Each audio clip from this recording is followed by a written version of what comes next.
Hello friends, कैसे हो आप सभी लोग। आई होप कि आप सभी लोग बहुत अच्छे होंगे, मस्त होंगे। आज का जो हमारा टॉपिक रहेगा वो रहेगा भारतीय अर्थव्यवस्था। इस टॉपिक से अभी तक यूपी पुलिस में जितने भी क्वेश्चन पूछे गए हैं, आज हम उनको डिस्कस करेंगे और अच्छे से समझने की कोशिश करेंगे। ठीक है, तो चलते हैं हम अपने टॉपिक के पास। पहला क्वेश्चन हमारा, भारतीय बैंकिंग में आरटीजीएस और आईएफएससी का पूर्ण रूप क्या है। ऑप्शन नंबर ए हमारा remittance to guided settlement internal financial system call.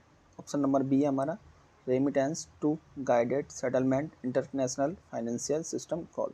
Option number C हमारा real time gross settlement Indian financial system code. Option number D हमारा real time guided international financial system code. तो इसका answer क्या हो जाएगा, real time gross settlement. Option number C real time gross settlement Indian financial system code. ठीक है ना। Next question देख लेते हैं हम।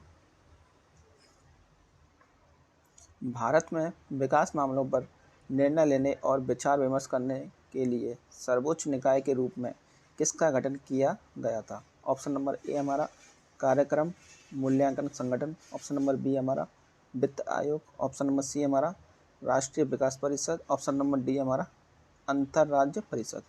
तो इसका आंसर हो जाएगा ऑप्शन नंबर सी राष्ट्रीय विकास परिषद। ठीक है ना, तो इसको डिटेल में देख लेते हैं। राज्य भारत में विकास मामलों पर निर्णय लेने और विचार विमर्श करने के लिए सर्वोच्च निकाय के रूप में राष्ट्रीय विकास परिषद का गठन किया गया। राष्ट्रीय विकास परिषद की स्थापना भारत सरकार के एक कार्यपालिका संकल्प द्वारा की गई थी। 1946 में केसी नियोगी की अध्यक्षता में गठित परामर्शदात्री नियोजन मंडल का नाम बदलकर 6 अगस्त 1952 को राष्ट्रीय विकास परिषद कर दिया गया। इसको आप याद रखना, 6 अगस्त 1952 को राष्ट्रीय विकास परिषद कर दिया गया। ठीक है ना, ये तिथि बहुत इम्पोर्टेंट है। यह योजना अब नीति आयोग की तरह सलाहकार संस्था है। यह ना कि संवैधानिक है और ना ही एक सांविधिक निकाय है। प्रधानमंत्री इसके पदेन अध्यक्ष होते हैं। इसमें निम्नलिखित लोग होते हैं। पहला है योजना आयोग, अब नीति आयोग भी सदस्य, सभी राज्यों के मुख्यमंत्री, सभी केंद्र शासित प्रदेश के शासक मुख्यमंत्री और फिर समस्त संघीय कैबिनेट मंत्री। ठीक है ना। अब नेक्स्ट क्वेश्चन हमारा,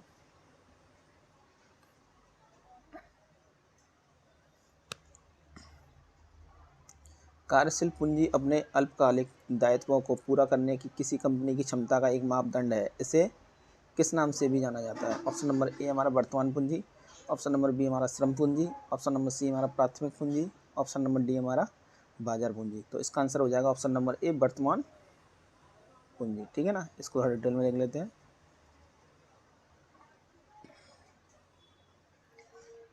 कार्यशील पूंजी से आज से उस पूंजी की मात्रा से है जिसका निवेश चालू संपत्तियों, प्राप्ति विपत्र, विविध देनदार, कच्चे माल, अर्धनिर्मित माल तथा निर्मित माल में किया जाता है। यह पूंजी अपने अल्पकालिक दायित्वों को पूरा करने की किसी कंपनी की क्षमता का एक मापदंड है। इसे वर्तमान पूंजी भी कहा जाता है। कार्यशील पूंजी अल्पकालिक पूंजी वित्त प्रदान करने वाले स्रोतों से प्राप्त होती है, जैसे वाणिज्य बैंक, व्यापारिक उधार, ग्राहकों से अग्रिम आदि। नेक्स्ट क्वेश्चन हमारा, निम्न में से कौन सा संकेतक आय की असमानता समानता को मापने के लिए उपयोग किया जाता है। ऑप्शन नंबर ए हमारा लोच। ऑप्शन नंबर बी हमारा गाड़ीपन का गुणांक। ऑप्शन नंबर सी हमारा गिनी गुणांक। ऑप्शन नंबर डी हमारा परंपरागत लागत। तो इसका आंसर हो जाएगा ऑप्शन नंबर सी परंपरागत लागत। ठीक है ना, इसको देख लेते हैं। किसी भी देश के समाज में व्याप्त आय और संपत्ति के असमान वितरण की सांख्यिकी आधार पर करना किसी गिनी गणना गुणांक कहलाता है। इस गुणांक का विकास इटली के सांख्यिकीविद व समाजशास्त्री कोराडी गिनी ने सन 1912 में किया था। उल्लेखनीय है कि गिनी गुणांक का मान जितना ज़्यादा होता है, समाज में विषमता उतनी ही अधिक होती है। इसके विपरीत गुणांक का मान जितना कम होता है, उतनी समाज में आर्थिक विषमता कम होती है। नेक्स्ट क्वेश्चन हमारा, वित्तीय वर्ष 2017-18 के लिए एक व्यक्तिगत करदाता के लिए आयकर शून्य है और उसकी कुल आय कितने रुपए से अधिक नहीं है। ऑप्शन नंबर ए हमारा 1.5 लाख। ऑप्शन नंबर बी हमारा 3 लाख, ऑप्शन नंबर सी हमारा 2.5 लाख, ऑप्शन नंबर डी हमारा 2 लाख। तो इसका आंसर हो जाएगा ऑप्शन नंबर सी 2.5 लाख। ठीक है ना। नेक्स्ट क्वेश्चन देख लेते हैं हम।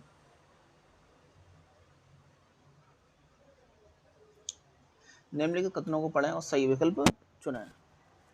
एनईएफटी एक इलेक्ट्रॉनिक फंड ट्रांसफर सिस्टम है जो बेचेस में ट्रांजैक्शन का निपटारा करने वाले डिफर्ड नेट सेटलमेंट के आधार पर काम करता है।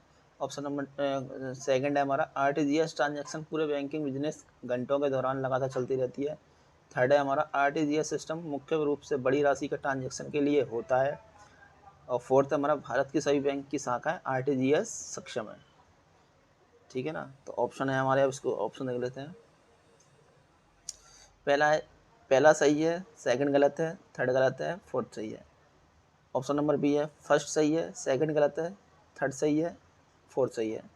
ऑप्शन नंबर सी है हमारा फर्स्ट सही है, सेकंड सही है, थर्ड गलत है, फोर्थ सही है। ऑप्शन नंबर डी हमारा फर्स्ट सही है, सेकंड सही है, थर्ड सही है, फोर्थ गलत है। तो इसका आंसर क्या हो जाएगा? ऑप्शन नंबर डी फर्स्ट सही है, सेकंड सही है, थर्ड सही है, फोर्थ गलत है। ठीक है, देख लेते थे। एनईएफटी एक इलेक्ट्रॉनिक फंड ट्रांसफर सिस्टम है जो बैचेस में ट्रांजैक्शन का निपटारा करने वाले डिफर्ड नेट सेटलमेंट के आधार पर काम करता है। आरटीजीएस ट्रांजैक्शन पूरे बैंकिंग बिजनेस 24 घंटों के दौरान लगातार चलती रहती है एवं आरटीजीएस सिस्टम मुख्य रूप से बड़ी राशि के ट्रांजैक्शन के लिए होता है और भारत की सभी बैंक शाखाएं आरटीजीएस से सक्षम नहीं है। नेक्स्ट क्वेश्चन देख लेते हैं।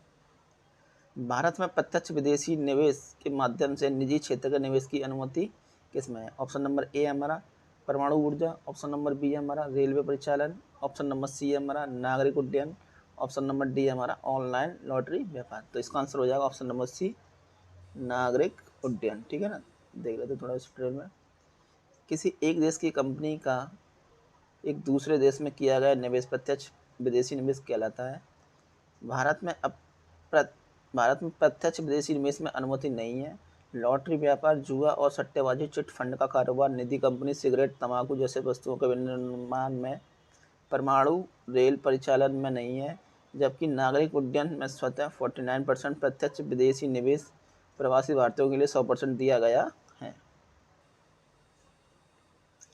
नेक्स्ट क्वेश्चन हमारा, मौद्रिक नीति समिति के पदेन अध्यक्ष कौन है? ऑप्शन नंबर ए हमारा भारतीय रिजर्व बैंक के गवर्नर, ऑप्शन नंबर बी हमारा राष्ट्रपति, ऑप्शन नंबर सी हमारा वित्त मंत्री, ऑप्शन नंबर डी हमारा प्रधानमंत्री। तो इसका आंसर हो जाएगा ऑप्शन नंबर ए भारतीय रिजर्व बैंक के गवर्नर। जो मौद्रिक नीति के जो पदेन अध्यक्ष होते हैं वो कौन होते हैं?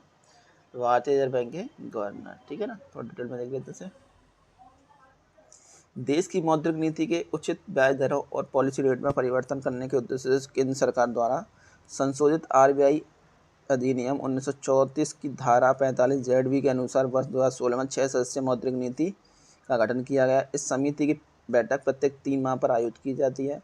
इस समिति के प्रधान अध्यक्ष भारतीय गवर्नर के जनरल भारतीय रिजर्व बैंक के गवर्नर होते हैं। उल्लेखनीय है कि एमपीसी विभिन्न प्रकार की नीतियों जैसे repo rate, reverse repo rate, MSF bank rate आदि के संदर्भ में उचित निर्णय लेती है। विदित हो कि वर्तमान में आरबीआई के गवर्नर शक्तिकांत दास है। ठीक है ना। नेक्स्ट क्वेश्चन देख लेते हैं हम।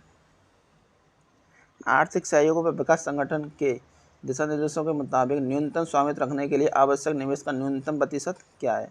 ऑप्शन नंबर ए है 15%, ऑप्शन नंबर बी हमारा 20%, ऑप्शन नंबर सी हमारा 10%, ऑप्शन नंबर डी हमारा 5%। तो इसका आंसर क्या हो जाएगा? Option number C 10%। ठीक है, देख लेते थोड़ा और। आर्थिक सहयोग और विकास संगठन के दिशा निर्देशों के मुताबिक न्यूनतम स्वामित्व रखने के लिए 10% आवश्यक निवेश का न्यूनतम प्रतिशत है। इसकी स्थापना 1961 में आर्थिक प्रगति और विश्व व्यापार को प्रोत्साहित करने हेतु किया गया था। इस संगठन द्वारा 36 देशों को सदस्य प्रदान किया गया, जिसका मुख्यालय पेरिस में है। नेक्स्ट क्वेश्चन देख लेते हैं हम।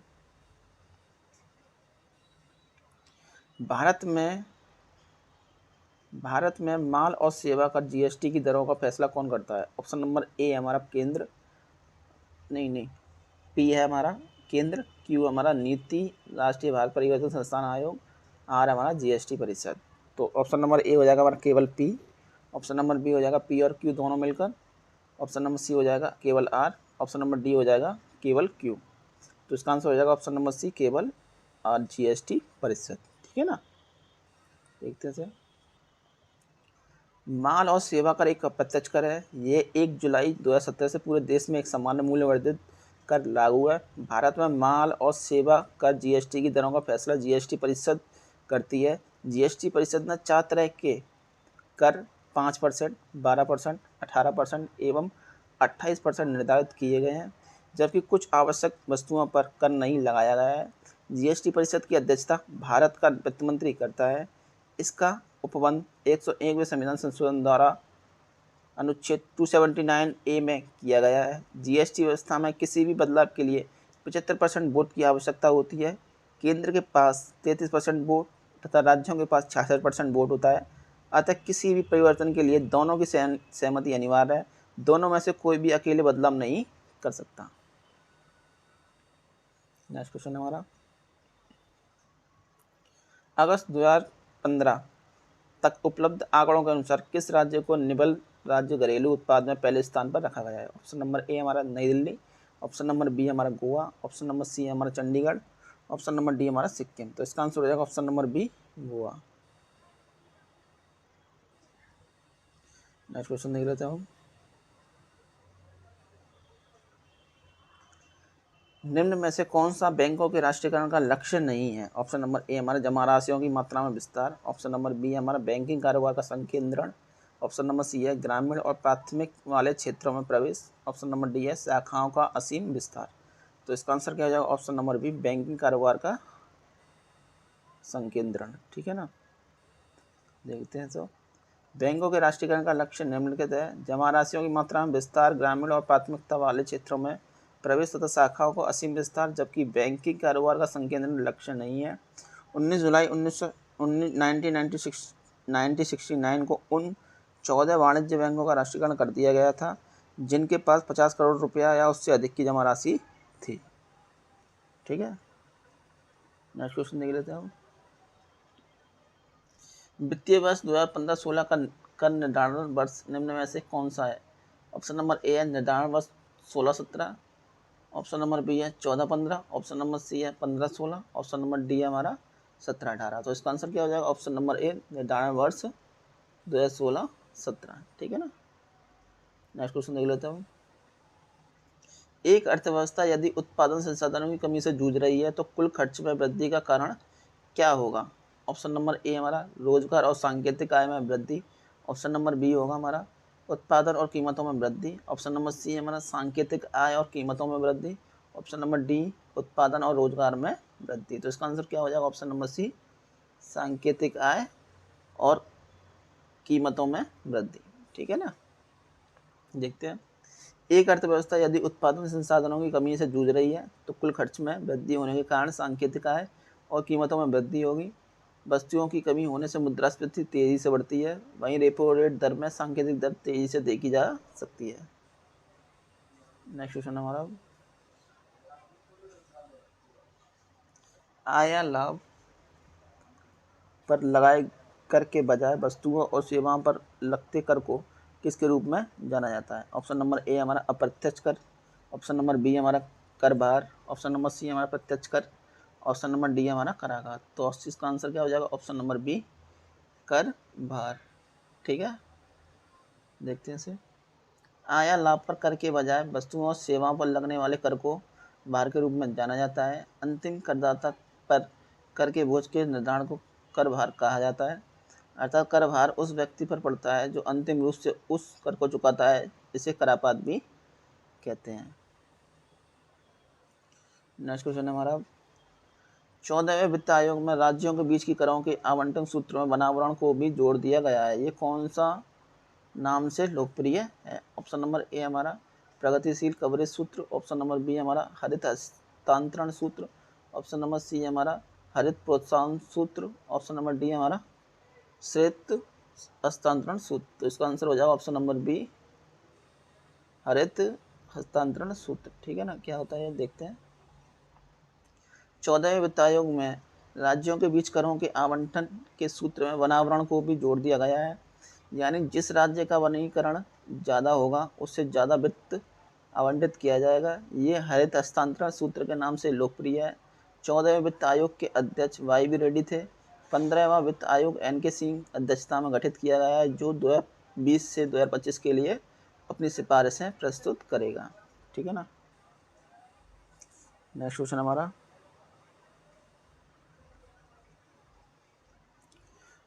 राष्ट्रीय आयुष मिशन किससे संबंधित है? ऑप्शन नंबर ए हमारा शिक्षा, ऑप्शन नंबर बी हमारा स्वास्थ्य, ऑप्शन नंबर सी हमारा कृषि, ऑप्शन नंबर डी हमारा महिलाएं। तो इसका आंसर हो जाएगा ऑप्शन नंबर बी स्वास्थ्य।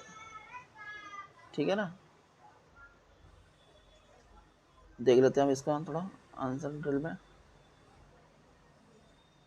प्रधानमंत्री नरेंद्र मोदी की अध्यक्षता वाले केंद्रीय मंत्रिमंडल ने 15 सितंबर 2014 को राष्ट्रीय आयुष मिशन का शुभारंभ किया। यह मिशन स्वास्थ्य से संबंधित है। नवंबर 2003 में आयुर्वेद, योग, प्राकृतिक चिकित्सा, यूनानी सिद्ध एवं होम्योपैथिक को मिलाकर आयुष नाम दिया गया। इसका उद्देश्य वैज्ञानिक अनुसंधान एवं शिक्षा में प्रोत्साहन तथा दवाओं की मानक गुणवत्ता को सुनिश्चित करना है। नेक्स्ट क्वेश्चन देखते हैं। वित्तीय वर्ष 2015-16 में भारत के सकल घरेलू उत्पाद में सेवा क्षेत्र का योगदान कितने प्रतिशत है? ऑप्शन नंबर ए हमारा 52%, ऑप्शन नंबर बी है 58%, ऑप्शन नंबर सी है 64%, ऑप्शन नंबर डी है 69%। तो इसका आंसर हो जाएगा ऑप्शन नंबर सी 64%। ठीक है। और देख लेते हैं इनका अलग अलग। सेवा में इसका कितना परसेंट है? 54.3। औद्योगिक क्षेत्र में कितना है इसका? 29.6। और कृषि में कितना? 60.1%। नेक्स्ट क्वेश्चन देख लेते हैं। इनमें से कौन सा कर बचत निवेश नहीं है? ऑप्शन नंबर ए हमारा इक्विटी शेयर में निवेश, ऑप्शन नंबर बी है राष्ट्रीय बचत प्रमाण पत्र, ऑप्शन नंबर सी है कर्मचारी भविष्य निधि, ऑप्शन नंबर डी हमारा जीवन बीमा किस्त। तो इसका आंसर क्या हो जाएगा? Option number a equity share में निवेश। ठीक है।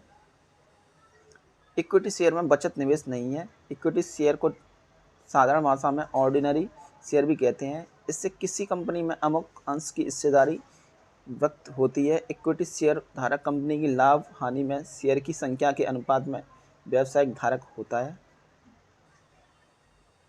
नेक्स्ट क्वेश्चन देखते हैं।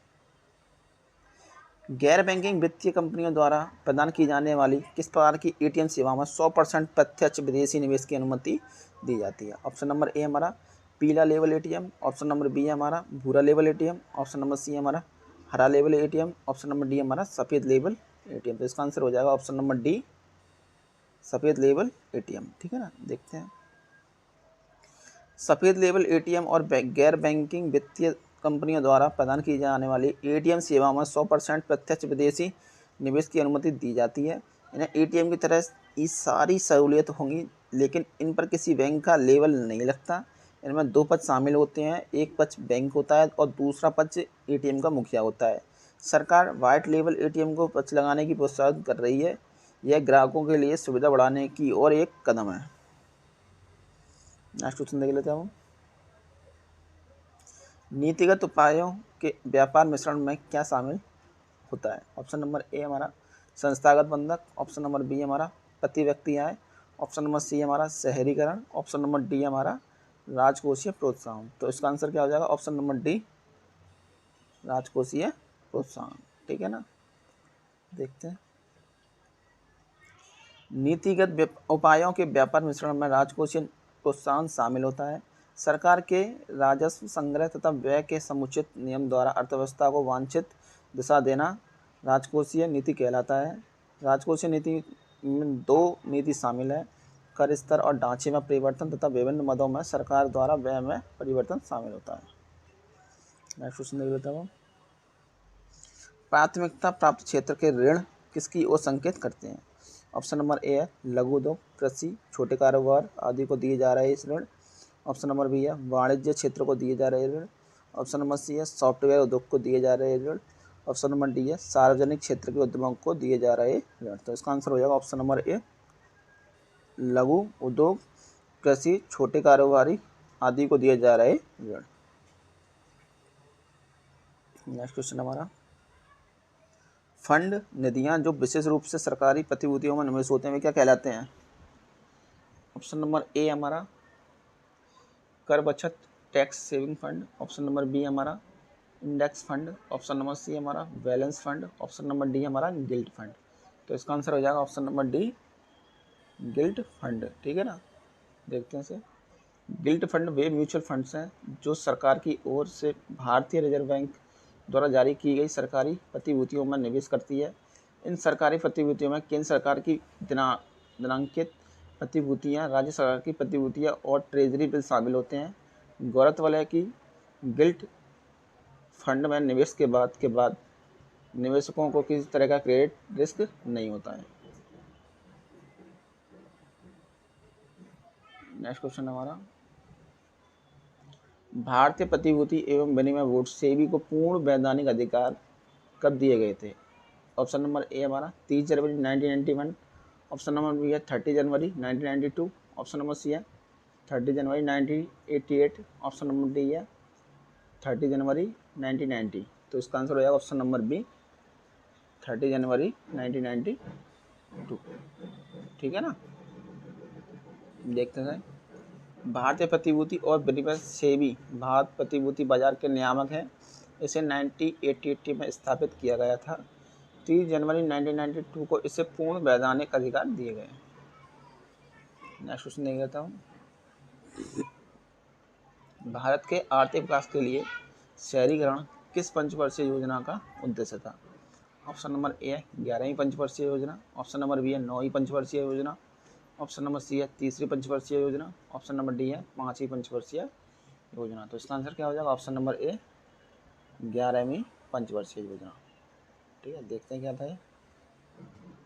आर्थिक विकास के लिए शहरीकरण 11वीं पंचवर्षीय योजना का उद्देश्य था। इस पंचवर्षीय योजना में शिक्षा के लिए विषय वस्तु थीम अनिवार्य प्रारंभिक शिक्षा था। यह 1 अप्रैल 2007 से प्रारंभ हुई। इस योजना का मुख्य लक्ष्य तीव्रतम एवं समावेशी विकास था। नेक्स्ट क्वेश्चन देख लेते हैं। लागत जो कि व्यावसायिक गतिविधि की प्रकृति या स्तर में परिवर्तन में बदलती नहीं है, उसे क्या कहा जाता है? ऑप्शन नंबर ए है अवसर लागत, ऑप्शन नंबर बी है हमारा प्रत्यक्ष लागत, ऑप्शन नंबर सी है वास्तविक लागत, ऑप्शन नंबर डी है विफल लागत। तो इसका आंसर हो जाएगा ऑप्शन नंबर डी विफल लागत। ठीक है, देखते हैं। लागत जो व्यावसायिक गतिविधियों को प्रकृति या स्तर में परिवर्तन में बदलती नहीं है, उसे विफल लागत कहते हैं।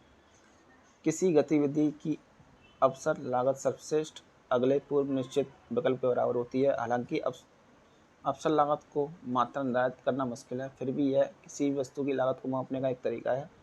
प्रत्यक्ष लागत ऐसी लागतें होती हैं जो किसी विशेष प्रक्रिया या उत्पाद से संबंधित होती है। ये गतिविधि या उत्पाद में परिवर्तन के साथ भिन्न हो सकते हैं। नेक्स्ट क्वेश्चन हमारा, हमारे देश में ग्रामीण विकास किसके साथ शुरू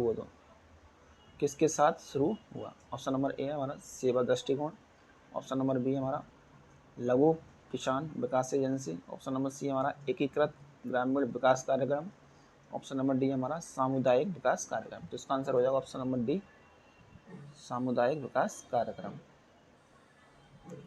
देशवासियों के सर्वांगीण विकास के उद्देश्य से सरकार द्वारा चलाई गई विभिन्न रोजगारपरक कल्याणकारी एवं मूलभूत सुविधाओं के लिए कई योजनाएं चलाई गई हैं। 2 अक्टूबर 1952 को सामुदायिक विकास कार्यक्रम का शुभारंभ किया गया था। ग्रामीण विकास के लिए किया गया यह पहला प्रयास था। ठीक है ना। नेक्स्ट क्वेश्चन हमारा, 14वें वित्त आयोग के अध्यक्ष कौन थे? इसका ऑप्शन नंबर ए हमारा Y B Reddy, option number B है Raghuram Rajan, option number C है doctor Vijay L Kelkar, option number D है सी रंगराजन। तो इसका आंसर हो जाएगा option number A Y B Reddy. ठीक है ना, देखते हैं। और 15वें वित्त आयोग के अध्यक्ष कौन है? एन के सिंह। ठीक है ना, तो देख लेते हैं इसको डिटेल में। भारतीय संविधान के अनुच्छेद 280 में वित्त आयोग की स्थापना की गई थी। इसका गठन 5 वर्षों के लिए भारत के राष्ट्रपति द्वारा किया जाता है। 14वें वित्त आयोग का गठन रिजर्व बैंक के पूर्व गवर्नर वाई बी रेड्डी की अध्यक्षता में वर्ष 2015-20 तक के लिए किया गया था। वर्तमान में 15वें वित्त आयोग का गठन 2020 से 25 तक की अवधि के लिए पूर्व नियोजन आयोग के सदस्य रह चुके एन के सिंह की अध्यक्षता में किया गया है। वित्त आयोग केंद्र और राज्यों के वर्तमान वित्तीय स्थिति, वित्तीय घाटा ऋण का स्तर, नकदी संतुलन और राजकोषीय अनुशासन की समीक्षा करेगा। ठीक है, नेक्स्ट क्वेश्चन देखते हैं। वर्ष 2016 में पारित मातृत्व लाभ अधिनियम में संशोधन के तहत पहली बार मां बनने वाली औरतों के लिए मातृत्व अवकाश की अवधि 12 सप्ताह से बढ़ाकर कितनी कर दी गई है? ऑप्शन नंबर ए 53 सप्ताह, ऑप्शन नंबर बी है हमारा 24 सप्ताह, ऑप्शन नंबर सी हमारा 18 सप्ताह, ऑप्शन नंबर डी हमारा 26 सप्ताह। तो इसका आंसर हो जाएगा ऑप्शन नंबर डी 26 सप्ताह। नेक्स्ट क्वेश्चन है, कर प्रणाली के तहत अघोषित आय की चोरी करने वालों की जांच के लिए विमुद्रीकरण के तुरंत बाद कौन सा अभियान शुरू किया गया था? ऑप्शन नंबर ए हमारा स्वच्छ धन अभियान, ऑप्शन नंबर बी है हरित धन अभियान, ऑप्शन नंबर सी है काला धन अभियान, ऑप्शन नंबर डी विदेशी लघु अवधि धन अभियान। तो इसका हो जाएगा आंसर ऑप्शन नंबर ए स्वच्छ धन अभियान। 31 जनवरी 2017 को आयकर विभाग ने कर प्रणाली के तहत अघोषित आय की चोरी करने वालों की जांच के लिए विमुद्रीकरण के तुरंत बाद स्वच्छ धन अभियान की शुरुआत की। इस अभियान के आरंभिक चरण में 9 नवंबर से 30 दिसंबर 2016 तक प्रचुर मात्रा में जमा की गई नकदी ई वेरिफिकेशन शामिल है। विमुद्रीकरण आंकड़े की आयकर विभाग ने डेटाबेस में उपलब्ध सूचना के साथ तुलना करने वालों की डाटा एनालिटिक्स का प्रयोग किया गया है। नेक्स्ट क्वेश्चन देखते हैं आप, इनमें से कौन सा विशेष आर्थिक क्षेत्र से संबंधित है? पहला है हमारा मुक्त घरेलू प्रमाण या परिचालन के लिए माल का आयात SEZ इकाइयों का रखरखाव और विकास। सेकंड है हमारा केंद्रीय और राज्य स्तर की मंजूरी के लिए निकासी की एकल खिड़की। थर्ड है हमारा कस्टम अधिकारी आयात और निर्यात के लिए माल की नियमित जांच के लिए नहीं जाते। तो इसका ऑप्शन नंबर ए हमारा केवल सेकंड और थर्ड, ऑप्शन नंबर बी है उपरोक्त सभी, ऑप्शन नंबर सी है फर्स्ट और सेकंड, ऑप्शन नंबर डी है केवल फर्स्ट। तो इसका आंसर हो जाएगा ऑप्शन नंबर सी फर्स्ट और सेकंड। ठीक है ना, नेक्स्ट क्वेश्चन देख लेते हैं हम। निम्न में से कौन सा किसी इकाई द्वारा दावा किए गए डेटा के गुणान्यास की सत्यता की पुष्टि का कार्य है? ऑप्शन नंबर ए हमारा प्रमाणीकरण, ऑप्शन नंबर बी है लेखा परीक्षक, ऑप्शन नंबर सी है जांच आयोग, ऑप्शन नंबर डी हमारा अभिगम नियंत्रण। तो इसका आंसर क्या हो जाएगा ऑप्शन नंबर बी लेखा परीक्षक। ठीक है, देखते हैं। लेखा परीक्षा द्वारा दावा किए गए दावा डेटा के गुण न्यास की सत्यता की पुष्टि का कार्य है। लेखा परीक्षा अंकेक्षण या ऑडिट का सबसे व्यापक अर्थ किसी व्यक्ति, संख्या, तंत्र, प्रक्रिया, परियोजना या उत्पादन का मूल्यांकन करना है। नेक्स्ट क्वेश्चन देख लेता हूँ। जालसाजी विरोधी व्यापार समझौते को आधिकारिक तौर पर किस देश द्वारा अभिपुष्ट किया गया है? ऑप्शन नंबर ए हमारा संयुक्त राज्य अमेरिका, ऑप्शन नंबर बी हमारा जापान, ऑप्शन नंबर सी हमारा रूस, ऑप्शन नंबर डी हमारा जर्मनी। तो इसका आंसर हो जाएगा ऑप्शन नंबर डी जर्मनी। ठीक है ना, नेक्स्ट क्वेश्चन देख लेते हैं हम। सरकारी खर्चे के स्रोत कौन से हैं? ऑप्शन नंबर ए हमारा घाटे की वित्त व्यवस्था और कर में बढ़ोतरी, ऑप्शन नंबर बी हमारा ऋण का विस्तार, ऑप्शन नंबर सी है ब्याज दर में बढ़ोतरी, ऑप्शन नंबर डी हमारा राजनीति माहौल में परिवर्तन। तो इसका आंसर हो जाएगा ऑप्शन नंबर बी ऋण का विस्तार। ठीक है, देख लेते हैं इसे। सरकारी खर्च व्यय के स्रोत ऋण का विस्तार, ब्याज का भुगतान, सब्सिडी, केंद्रीकृत योजना पर कर व्यय, करों एवं शुल्कों में राज्यों का हिस्सा, अन्य खर्चे। सरकार की आय के स्रोत है निगम कर, आयकर, संघ उत्पाद शुल्क, सीमा शुल्क और गैर ऋण पूंजीगत प्राप्तियां, सेवा कर आदि। ठीक है, नेक्स्ट क्वेश्चन हमारा, निम्न में से कौन सा एक कर बचत निवेश नहीं है? ऑप्शन नंबर ए हमारा गृह ऋण मूलधन चुकौती, ऑप्शन नंबर बी है सार्वजनिक भविष्य निधि PPF, ऑप्शन नंबर सी हमारा जीवन बीमा प्रीमियम, ऑप्शन नंबर डी हमारा सावधि जमा FD। तो इसका आंसर हो जाएगा ऑप्शन नंबर डी सावधि जमा FD। ठीक है ना, भारतीय आयकर अधिनियम 1961 की धारा 80C के तहत गृह ऋण PPF, सुकन्या समृद्धि योजना, लाइफ इंश्योरेंस प्रीमियम, बच्चों की ट्यूशन फीस ELLS आदि में निवेश कर पाने की माप दरों में छूट प्रदान की जाती है। नेक्स्ट क्वेश्चन हमारा, योजना आयोग के अंतिम उपाध्यक्ष कौन थे? ठीक है, तो इसका ऑप्शन नंबर ए हमारा Montek Singh Ahluwalia, option number B है K C Pant, option number C है Mohan Dharia, option number D है जसवंत सिंह। तो इसका आंसर क्या हो जाएगा? Option number A Montek Singh Ahluwalia. ठीक है, डिटेल में देखते हैं इसे। योजना आयोग का गठन कब हुआ था? 15 मार्च 1950 में हुआ था। यह एक गैर संवैधानिक सलाहकारी परामर्शकारी निकाय है। इसका अध्यक्ष तत्कालीन प्रधानमंत्री होता है। अब इस आयोग का नाम बदलकर नीति आयोग कर दिया गया है। मोंटेग सिंह अहलूवालिया 6 जुलाई 2004 से 26 मई 2014 तक योजना आयोग के अंतिम उपाध्यक्ष रहे। वर्तमान में इस आयोग के स्थान पर नीति आयोग के वर्तमान उपाध्यक्ष राजीव कुमार हैं। नेक्स्ट क्वेश्चन देख लेते हैं। कन्या भ्रूण हत्या के विरुद्ध केंद्रीय समाज कल्याण बोर्ड द्वारा वर्ष 2018 में चलाई गई मुहिम कौन सी थी? ऑप्शन नंबर ए है बालिका संरक्षण अभियान, ऑप्शन नंबर बी है उन्नति, ऑप्शन नंबर सी है अंतर्राष्ट्रीय कन्या शिशु दिवस, option number D Beti Bachao आंदोलन। तो इसका आंसर क्या हो जाएगा? ऑप्शन नंबर ए बालिका संरक्षण अभियान। नेक्स्ट क्वेश्चन है, निम्न में से कौन सा अभियान हरियाणा सरकार द्वारा शुरू की गई एक नगद अंतरण योजना थी जिसका उद्देश्य था 18 वर्ष से कम आयु की बच्चियों की शादी टालना? इसके तहत कन्या के अभिभावकों को कन्या की आयु 18 वर्ष की होने पर सरकार की ओर से एक चुकता बॉन्ड दिया जाना था, बशर्ते वह उस वक्त अविवाहित हो। ऑप्शन नंबर ए हमारा Beti Bachao, option number B है बेटी है असली बेटा, सी है अपनी बेटी अपना धन, ऑप्शन नंबर डी है बेटी पढ़ाओ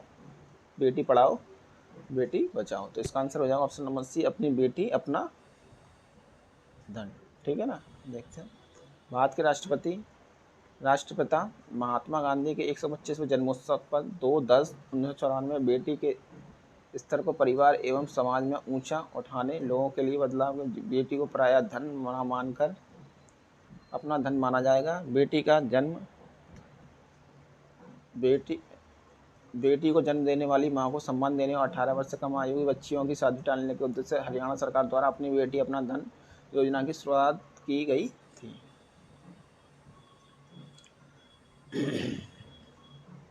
नेक्स्ट क्वेश्चन देखते हैं।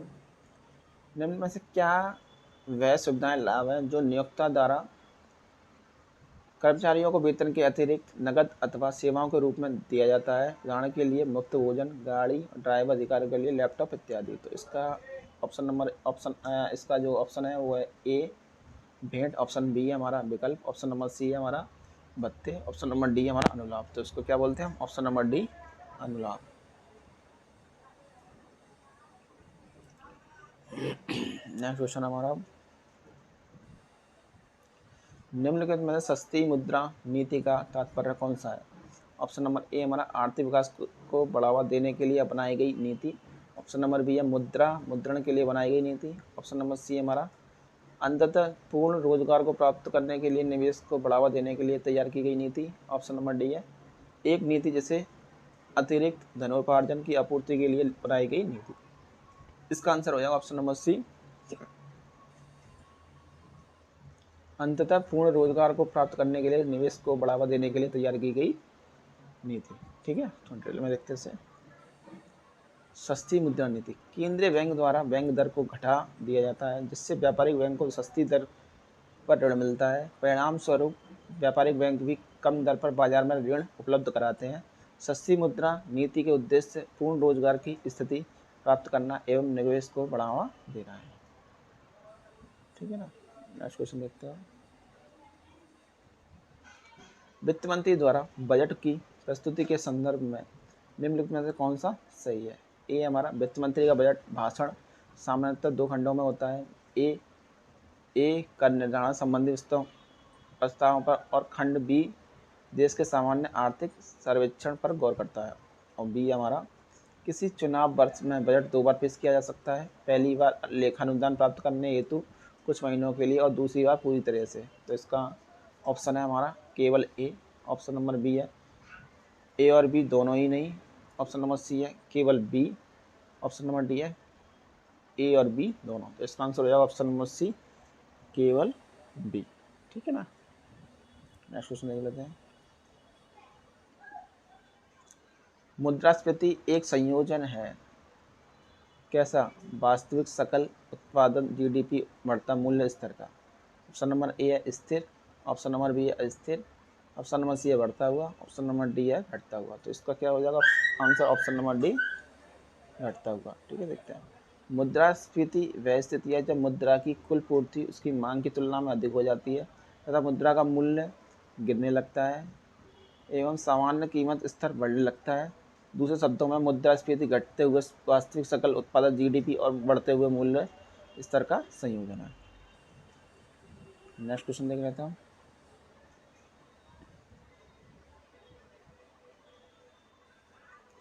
मैट न्यूनतम वैकल्पिक टैक्स लगाया जाता है। ऑप्शन नंबर ए है शून्य कर कंपनियों पर, ऑप्शन नंबर बी है ग्रीन फील्ड कंपनियों पर, ऑप्शन नंबर सी है जीवन बीमा व्यवसाय पर, ऑप्शन नंबर डी है ब्राउन फील्ड कंपनियों पर। तो इसका आंसर हो जाएगा ऑप्शन नंबर ए शून्य कर कंपनियों पर। ठीक है ना, देख लेते हैं। ऐसी कंपनियां जो अपने लाभ हानि लेखा में लाभ तो प्राप्त करती हैं किंतु आय की गणना इनकम टैक्स नियमों के अनुसार होने पर कुल आय शून्य या नगण्य प्राप्त होती है, जिस पर ये शून्य अथवा नाममात्र कर भुगतान करती हैं, जीरो टैक्स कंपनियां कहलाती हैं। इन शून्य कर कंपनियां जीरो टैक्स कंपनियों को कराधीन लाने हेतु न्यूनतम वैकल्पिक कर मैट आरोपित किया जाता है। इसका प्रावधान वर्ष 1987 के वित्त अधिनियम के द्वारा किया गया है। नेक्स्ट क्वेश्चन है हमारा, वर्णित में से नीति आयोग के पदेन अध्यक्ष कौन होते हैं? ऑप्शन नंबर ए प्रधानमंत्री, ऑप्शन नंबर बी हमारा वित्त मंत्री, ऑप्शन नंबर सी है भारत के नियंत्रक एवं महालेखा परीक्षक, ऑप्शन नंबर सी हमारा, ऑप्शन नंबर डी हमारा राष्ट्रपति। तो इसका आंसर क्या हो जाएगा? ऑप्शन नंबर ए प्रधानमंत्री। देखते हैं। नीति आयोग भारतीय नीति आयोग राष्ट्रीय भारत परिवर्तन संस्था भारत एक सरकार द्वारा गठित एक नया संस्थान है जिसे योजना आयोग के स्थान पर बनाया गया है। 1 जनवरी 2015 को इस नए संस्थान के संबंध में जानकारी देने वाला मंत्रिमंडल का प्रस्ताव जारी किया गया। तत्कालीन प्रधानमंत्री नीति आयोग का पदेन अध्यक्ष होता है। वर्तमान में अमिताभ कांत नीति आयोग के मुख्य कार्यकारी अधिकारी तथा उपाध्यक्ष राजीव कुमार है। नेक्स्ट क्वेश्चन हमारा, इनमें से क्या एक महिला सहकारी संगठन है जो तरह तरह के सामान बनाती है जिनमें प्रमुख एवं लिज्जत पापड़? ऑप्शन नंबर ए हमारा स्वनियोजित महिला संगठन, ऑप्शन नंबर बी है भारतीय ग्रामीण महिला संघ, ऑप्शन नंबर सी है दुर्गा वाहिनी, ऑप्शन नंबर डी है श्री महिला गृह उद्योग। तो इसका आंसर क्या हो जाएगा? ऑप्शन नंबर डी श्री महिला गृह उद्योग। ठीक है ना। 1950 में 7 गुजराती महिलाओं ने 80 रुपया की लागत से पापड़ बनाने का काम शुरू किया। सन 1965 में यही पापड़ लिज्जत और इन महिलाओं के संगठन को श्री महिला गृह उद्योग लिज्जत पापड़ नाम दिया गया। ठीक है ना। नेक्स्ट क्वेश्चन देखते हैं। यह कौन सा बजट होता है जिसमें प्रत्येक अवधि के लिए सभी खर्चों का न्यायोचित होना चाहिए? ऑप्शन नंबर ए है संतुलित बजट, ऑप्शन नंबर बी है gender budget, option number C है आनुपातिक बजट, ऑप्शन नंबर डी है शून्य आधारित बजट। तो इसका आंसर क्या हो जाएगा? ऑप्शन नंबर डी शून्य आधारित बजट। शून्य आधारित बजट का प्रयोग सर्वप्रथम 1962 में पीटर पायर द्वारा अमेरिका में किया गया था। शून्य आधार बजट के अंतर्गत वर्तमान वर्ष के बजट के निर्माण में शून्य को आधार माना जाता है, अर्थात शून्य आधारित वर्ष बजट में प्रत्येक वर्ष को नए वर्ष के रूप में माना जाता है। ठीक है ना।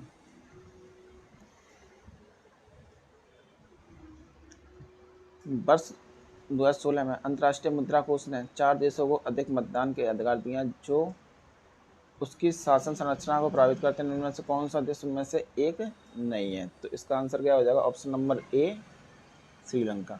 ठीक है ना।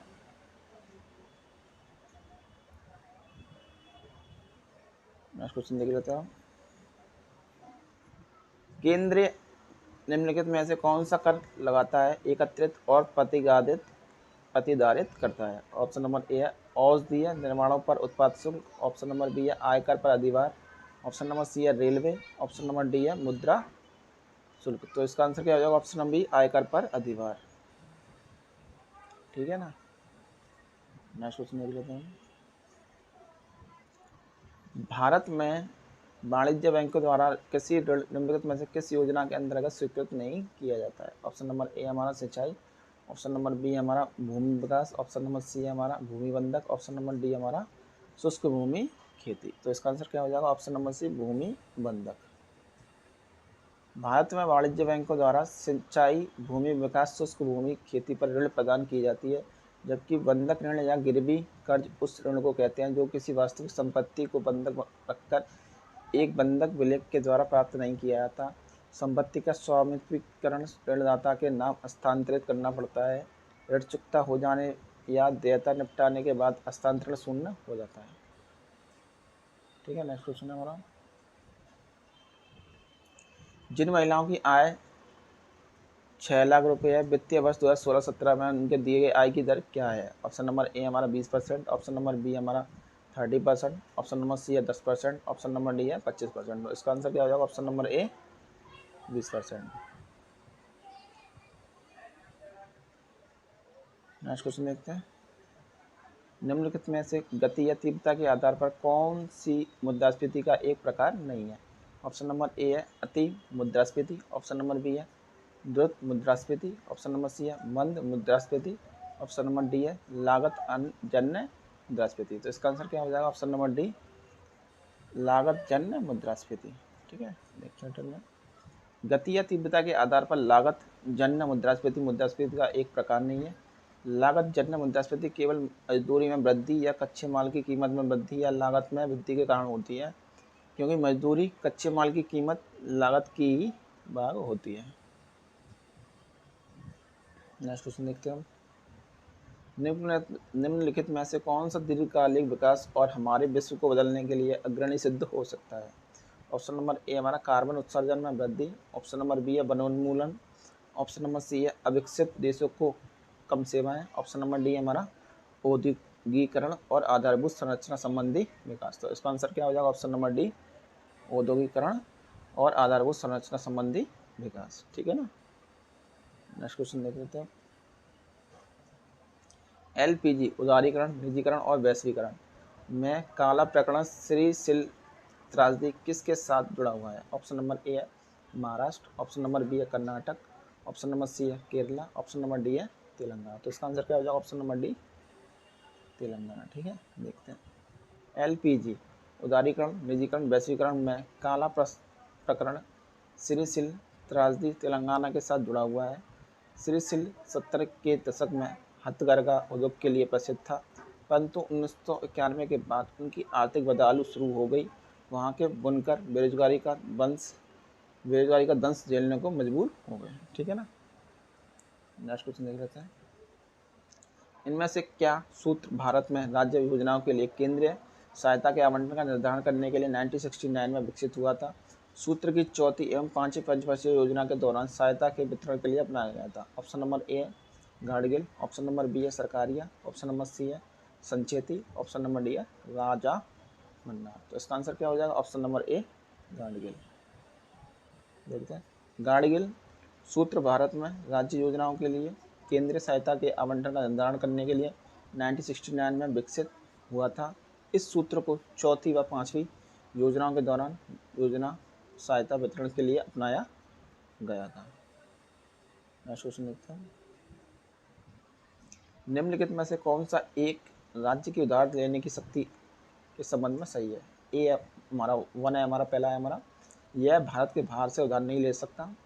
सेकंड है हमारा, विशिष्ट शर्तों के अधीन राज्य को राज्य के राजस्व की जमानत पर भारत के भूभाग में से ही उधार लेने का अधिकार होगा।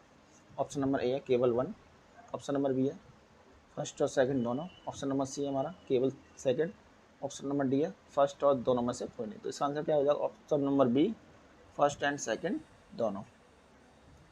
ठीक है, नेक्स्ट क्वेश्चन देख लेता हूँ,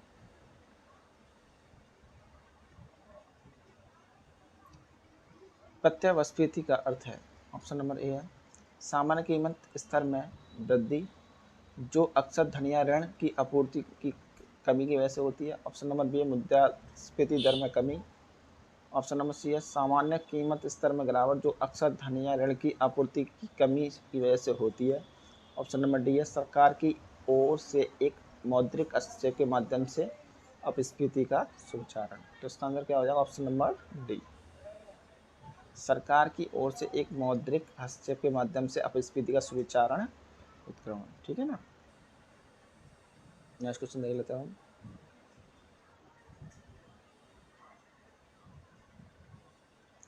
निम्न में से कौन सा संरचनात्मक बेरोजगारी के लिए सबसे कम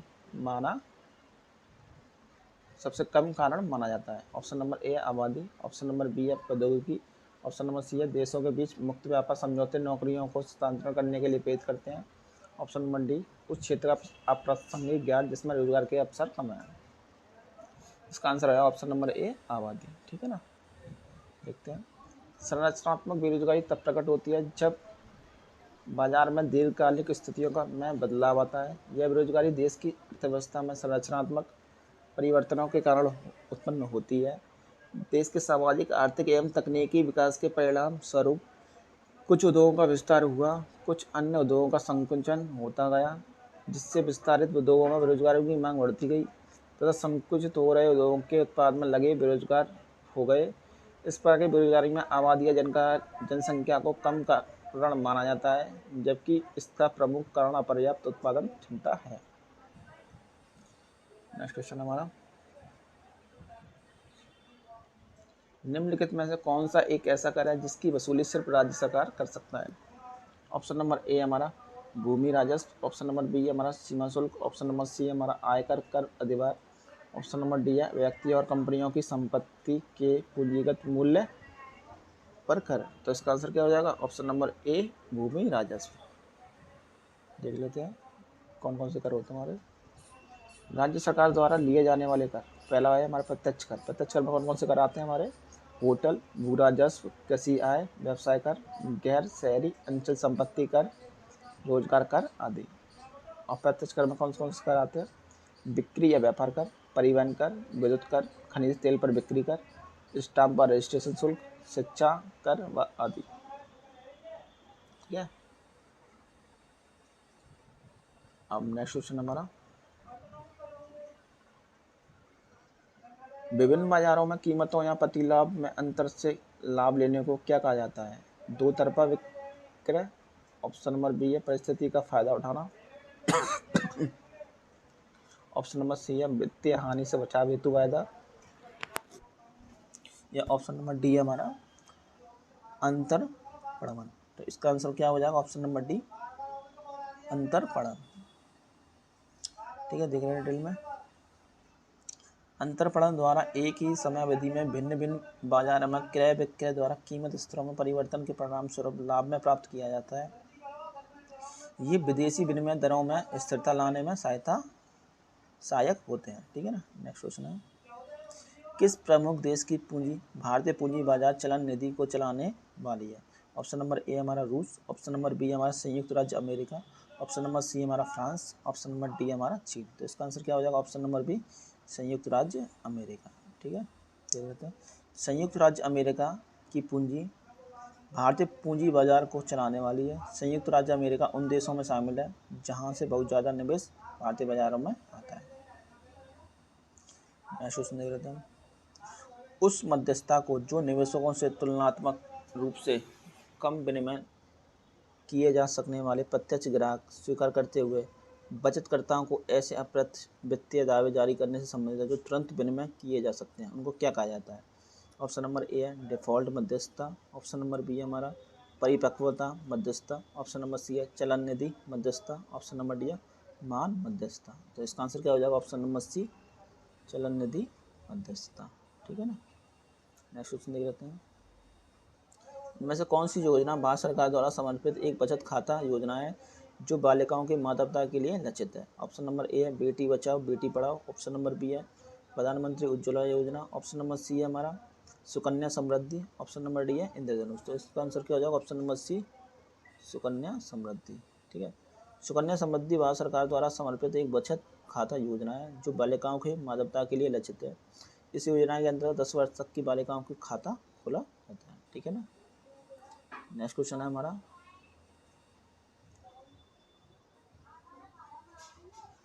निम्नलिखित में से कौन सी भाषा आयकर से संबंधित नहीं है? ऑप्शन नंबर ए छूट, ऑप्शन नंबर बी है हमारा सरल फॉर्म, ऑप्शन नंबर सी है modvat, option number D है निर्धारण वैट। तो इसका आंसर क्या हो जाएगा? Option number C modvat, ठीक है ना। और डिटेल में देखते हैं। Modvat modified value added tax, आयकर से संबंधित नहीं है। मोड बैट सेल टैक्स का बदला हुआ रूप या रूप था, जिसे अब जीएसटी के रूप में जाना जाता है, ठीक है। नेक्स्ट क्वेश्चन देख लेता हूँ। स्वयं समाप्ति ऋण का मतलब क्या होता है? ऑप्शन नंबर ए, कम या मध्यवर्ती अवधि के ऋण का एक प्रकार जो उस संपत्ति के द्वारा धन से चुकाया जाता है जिसे संपत्ति के लिए इसका उपयोग किया जाता है। ऑप्शन नंबर बी है, वह ऋण जो परिपक्वता तिथि पर अपने आप ही समाप्त हो जाता है। ऑप्शन नंबर सी है, वाणिज्य लेन देन के कम या बिना कोई सबूत के साथ ऋण।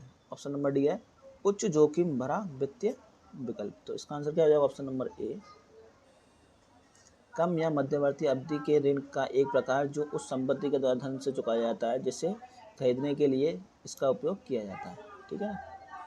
नेक्स्ट क्वेश्चन नंबर अब, किस बाजार में प्रतिभूति दस्तावेज को पूंजी जुटाने वाले और खरीदार के बीच सीधे कारोबार होता है उसे किस बाजार के रूप में जाना जाता है? ऑप्शन नंबर ए, तृतीय बाजार। ऑप्शन नंबर बी है हमारा सापेक्षिक बाजार। ऑप्शन नंबर डी है हमारा प्राथमिक बाजार। ऑप्शन नंबर सी हमारा द्वितीय बाजार। तो इसका आंसर क्या हो जाएगा? ऑप्शन नंबर डी, प्राथमिक बाजार, ठीक है। देख लेते हैं। जिस बाजार में प्रतिभूति दस्तावेज पूंजी जुटाने वाले खरीदार के बीच सीधे कारोबार होता है उसे प्राथमिक बाजार कहते हैं। प्राथमिक बाजार के जरिए कंपनियां, सरकारें तथा सार्वजनिक इकाइयां पूंजी जुटाती हैं। यह प्राथमिक सरकारी प्रस्ताव आईपीओ के तहत होता है। प्राथमिक बिक्री के पश्चात रोजाना शेयरों की खरीद फरोख्त द्वितीयक बाजार में आती है। नेक्स्ट क्वेश्चन हमारा, भारत में निम्नलिखित में से किस क्षेत्र में विदेशी प्रत्यक्ष निवेश एफडीआई प्रसिद्ध है? ऑप्शन नंबर ए है विमान सेवा उद्योग। ऑप्शन नंबर बी है तंबाकू उद्योग। ऑप्शन नंबर सी है हमारा रेलवे। ऑप्शन नंबर डी है रक्षा क्षेत्र। इसका आंसर क्या हो जाएगा? ऑप्शन नंबर बी, तंबाकू उद्योग। निम्नलिखित भारत में निम्नलिखित क्षेत्रों में प्रत्यक्ष विदेशी निवेश की अनुमति नहीं है। तंबाकू उद्योग, सिगार या इससे वैकल्पिक वस्तुओं के निर्माण में। दूसरा है हमारा लॉटरी व्यापार, जुआ और सट्टेबाजी। ऑप्शन नंबर सी है चिट फंड का कारोबार। फोर्थ है निधि कंपनी। ऑप्शन नंबर डी हस्तांतरण है विकास अधिकार में ट्रेडिंग। ऑप्शन नंबर छठवां है हमारा परमाणु ऊर्जा। सातवां रेल परिचालन इत्यादि। नेक्स्ट क्वेश्चन है, भारत वापस आ गए किसी अनिवासी द्वारा विदेशी मुद्रा कारोबारी बैंक में खोले गए विदेशी मुद्रा खाते को क्या कहा जाता है? ऑप्शन नंबर ए मुद्रा अर्जक विदेशी मुद्रा। ऑप्शन नंबर बी है अनिवासी भारतीय। ऑप्शन नंबर सी है विदेशी मुद्रा निवासी। ऑप्शन नंबर डी है भारतीय विदेशी मुद्रा व्यापार संघ। तो इसका आंसर क्या हो जाएगा? ऑप्शन नंबर ए, मुद्रा अर्जक विदेशी मुद्रा। नेक्स्ट क्वेश्चन हमारा, ऑनलाइन किराना कारोबार शुरू करने के लिए प्रत्यक्ष विदेशी निवेश एफडीआई की अनुमति सीमा कितनी है? ऑप्शन नंबर ए हमारा विदेशी निवेश संवर्धन बोर्ड एफआईबीपी के द्वारा 75%। ऑप्शन नंबर बी है ऑनलाइन किराना कारोबार शुरू करने के लिए अनुमति नहीं है। ऑप्शन नंबर सी है एफआईबीपी के द्वारा 100%। ऑप्शन नंबर डी है स्वतः मार्ग के लिए माध्यम से 100%। इसका आंसर क्या हो जाएगा? ऑप्शन नंबर डी, स्वतः मार्ग के माध्यम से 100%, ठीक है। नेक्स्ट क्वेश्चन हमारा, निम्नलिखित में से कौन सा विदेशी निवेशकों द्वारा प्रत्यक्ष विदेशी निवेश निधि के संबंध में नीति बनाने के लिए एक स्रोत नहीं है? ऑप्शन नंबर ए हमारा भारतीय संस्था के शेयरों का विदेशी संस्था के शेयरों से बदलना। ऑप्शन नंबर बी है निर्यात के कारण विदेशी संस्था द्वारा प्राप्त की जाने वाली विदेशी मुद्रा आय का पूंजीकरण। ऑप्शन नंबर सी है किसी अधिकृत विक्रेता से तटवर्ती क्षेत्रों में विदेशी मुद्रा खरीदना। ऑप्शन नंबर डी है वाणिज्य बैंकों के माध्यम से विदेशी मुद्रा आय का आगमन। तो इसका आंसर हो जाएगा ऑप्शन नंबर ए, भारतीय संस्था शेयरों का विदेशी संस्था के शेयरों से बदलना। देखते से भारतीय संस्था के शेयरों का विदेशी संस्था के शेयरों से बदलना विदेशी निवेशकों द्वारा प्रत्यक्ष विदेशी निवेश निधि के संबंध में नीति बनाने के लिए एक स्रोत नहीं है। विदेशी निवेशकों द्वारा प्रत्यक्ष विदेशी निवेश निधि के बारे में भारतीय संस्था के शेयरों का विदेशी संस्था के शेयरों से बदलना या परिवर्तित करना नीति बनाने का स्रोत नहीं है। नेक्स्ट क्वेश्चन है हमारा, ESOP में ई किसका प्रतीक है? ऑप्शन नंबर ए हमारा एम्प्लॉय, ऑप्शन नंबर बी है एक्सेस, ऑप्शन नंबर सी हमारा अर्निंग, ऑप्शन नंबर डी है इकोनॉमिक। तो इसका आंसर क्या हो जाएगा? Option number A employee. देख लेते हैं। Employee stock ownership plan, ESOP। E से बनेगा हमारा एम्प्लॉय, एस से बनेगा स्टॉक, ओ से बनेगा ओनरशिप, पी से बनेगा प्लान। ठीक है ना। नेक्स्ट है हमारा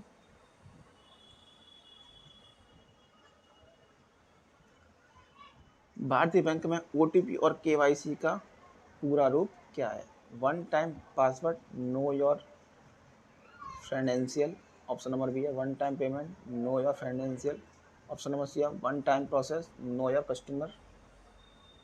ठीक है। और ऑप्शन नंबर डी हमारा one time password, know your customer. ठीक है। तो इसका आंसर क्या है? Option number D. ठीक है ना। नेक्स्ट क्वेश्चन देख लेते हैं हम। भारत अपने नारियल के वार्षिक उत्पादन में और इंडोनेशिया के बाद तीसरे स्थान पर है। कौन सा देश है हमारा? ऑप्शन नंबर ए है मेडागास्कर, ऑप्शन नंबर बी है हमारा म्यांमार, ऑप्शन नंबर सी हमारा मलेशिया, ऑप्शन नंबर डी हमारा फिलीपींस। तो इसका आंसर क्या हो जाएगा? Option number D Philippines. ठीक है ना। तो इसका जरा वो देख लेते हैं। इंडोनेशिया हमारे पहले नंबर पे आता है, फिर आता है फिलीपींस, फिर आता है भारत, फिर आता है ब्राज़ील, फिर आता है श्रीलंका। और भारत की बात करें तो भारत में नारियल का उत्पादन जो होता है सबसे पहले तमिलनाडु में होता है, फिर केरल में होता है, कर्नाटक में होता है, फिर उसके बाद आंध्र प्रदेश में होता है। ठीक है ना।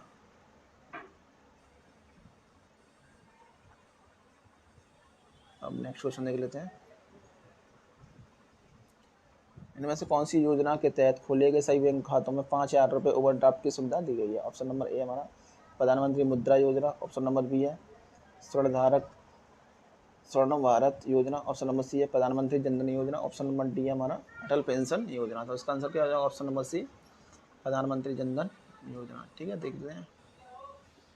प्रधानमंत्री जनधन योजना के तहत खोले गए सभी बैंक खातों में 5,000 रुपये ओवरड्राफ्ट की सुविधा दी गई है, जिसे सितंबर 2018 से बढ़ाकर 10,000 कर दिया गया है। प्रधानमंत्री जनधन योजना भारत में वित्तीय समावेशन पर राष्ट्रीय मिशन है और यह इसका उद्देश्य देश भर में सभी परिवारों को बैंकिंग सुविधाएं मुहैया कराना और हर परिवार का बैंक खाता खोलना है। इस योजना की घोषणा 15 अगस्त 2014 तथा शुभारंभ 28 अगस्त 2014 को भारतीय प्रधानमंत्री श्री नरेंद्र मोदी ने किया।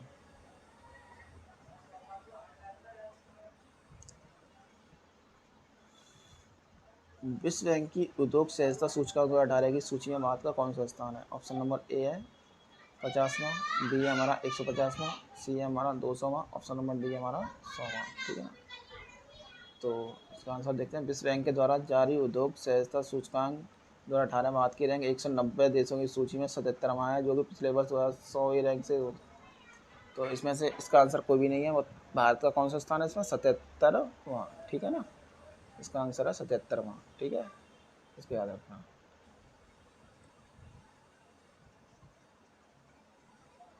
नेक्स्ट क्वेश्चन देखते हैं।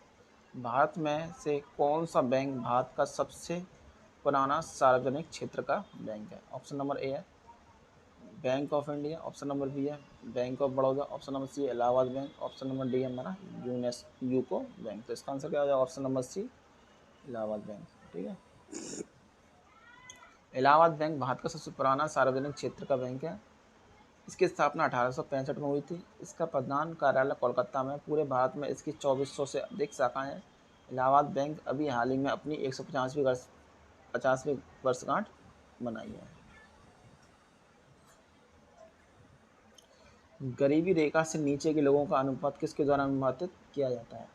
ऑप्शन नंबर ए है गरीबी सूचकांक, ऑप्शन नंबर बी है लोगों की संख्या के अनुपात, ऑप्शन नंबर सी है विश्व समूहन सूचक, ऑप्शन नंबर डी है गरीबी रेखा से नीचे। तो इसका आंसर क्या हो जाएगा? ऑप्शन नंबर बी लोगों की संख्या के अनुपात। ठीक है। देखते हैं सर।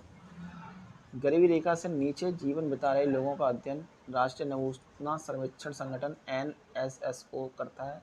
निर्धनों की संख्या ज्ञात करने हेतु काउंट विधि का प्रयोग किया जाता है। इस विधि के अनुसार किसी देश की कुल निर्धनों तथा कुल जनसंख्या के अनुपात में 100 से गुणा करके निर्धनता की जनसंख्या का आधिकारिक गुणांक प्राप्त होता है। इसका एक फॉर्मूला है, संख्या आधारित गुणांक होता है बराबर होता है देश में निर्धनों की संख्या डिवाइडेड बाई देश की कुल संख्या मल्टीप्लाई 100। ठीक है ना। नेक्स्ट क्वेश्चन हमारा, इनमें से कौन सा कर बचत निवेश नहीं है? ऑप्शन नंबर ए हमारा इक्विटी शेयर में निवेश, ऑप्शन नंबर बी हमारा राष्ट्रीय बचत प्रमाण पत्र। ऑप्शन नंबर सी हमारा कर्मचारी भविष्य निधि। ऑप्शन नंबर डी हमारा जीवन बीमा किस्त। तो इसका आंसर क्या हो जाएगा? Option number a equity share में निवेश। देखते हैं, इक्विटी शेयर में बचत निवेश नहीं है। इक्विटी शेयर को साधारण भाषा में ऑर्डिनरी शेयर भी कहते हैं। इससे किसी कंपनी में अमुक अंश की हिस्सेदारी व्यक्त होती है। इक्विटी शेयर धारक कंपनी की लाभ हानि में शेयर की संख्या के अनुपात में व्यावसायिक धारक होता है। ठीक है, नेक्स्ट क्वेश्चन देख लेते हैं। यदि कोई भी देश व्यापार घाटे में है तो इसका मतलब क्या होता है? देश के घरेलू, ऑप्शन नंबर ए हमारा, देश के घरेलू उद्योगों में कर्मचारियों के बीच एकता में कमी है। ऑप्शन नंबर बी है, देश के घरेलू उद्योग प्रौद्योगिकी प्रगति में अच्छे हैं। ऑप्शन नंबर सी हमारा, देश के घरेलू उद्योग अंतर्राष्ट्रीय प्रतिस्पर्धा में पीछे हैं। ऑप्शन नंबर डी, देश के घरेलू प्रतिस्पर्धी लाभ में अच्छे हैं। तो इसका आंसर हो जाएगा ऑप्शन नंबर सी, देश के घरेलू उद्योग अंतर्राष्ट्रीय प्रतिस्पर्धा में पीछे हैं। ठीक है ना, देख लेते हैं। यदि कोई देश व्यापार घाटे में है तो इसका मतलब देश को घरेलू उद्योग अंतर्राष्ट्रीय प्रतिस्पर्धा में पीछे हैं। व्यापार घाटा, जब कोई भी देश निर्यात से अधिक आयात करता है तो इससे व्यापार पर नकारात्मक प्रभाव पड़ता है। व्यापार घाटे की गणना के लिए आयात से निर्यात घटा दिया जाए तो व्यापार घाटा प्राप्त हो जाता है। 2018-19 में भारत का 176 अरब डॉलर का घाटा रहा है। नेक्स्ट क्वेश्चन हमारा, एक वित्तीय वर्ष के लिए भारत सरकार की अनुमानित प्राप्तियां एवं व्यय का वार्षिक वित्तीय विवरण क्या कहलाता है? ऑप्शन नंबर ए हमारा वित्त विधेयक। ऑप्शन नंबर बी है अनुदान। ऑप्शन नंबर सी है बजट।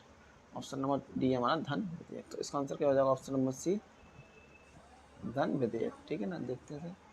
एक वित्तीय वर्ष के लिए भारत सरकार की अनुमानित प्राप्तियां एवं व्यय का वार्षिक वित्तीय विवरण बजट कहलाता है। यह फरवरी के पहले सप्ताह के सोमवार से आरंभ होता है। 2017 से बजट सत्र 1 फरवरी को पेश किया जाने लगा है।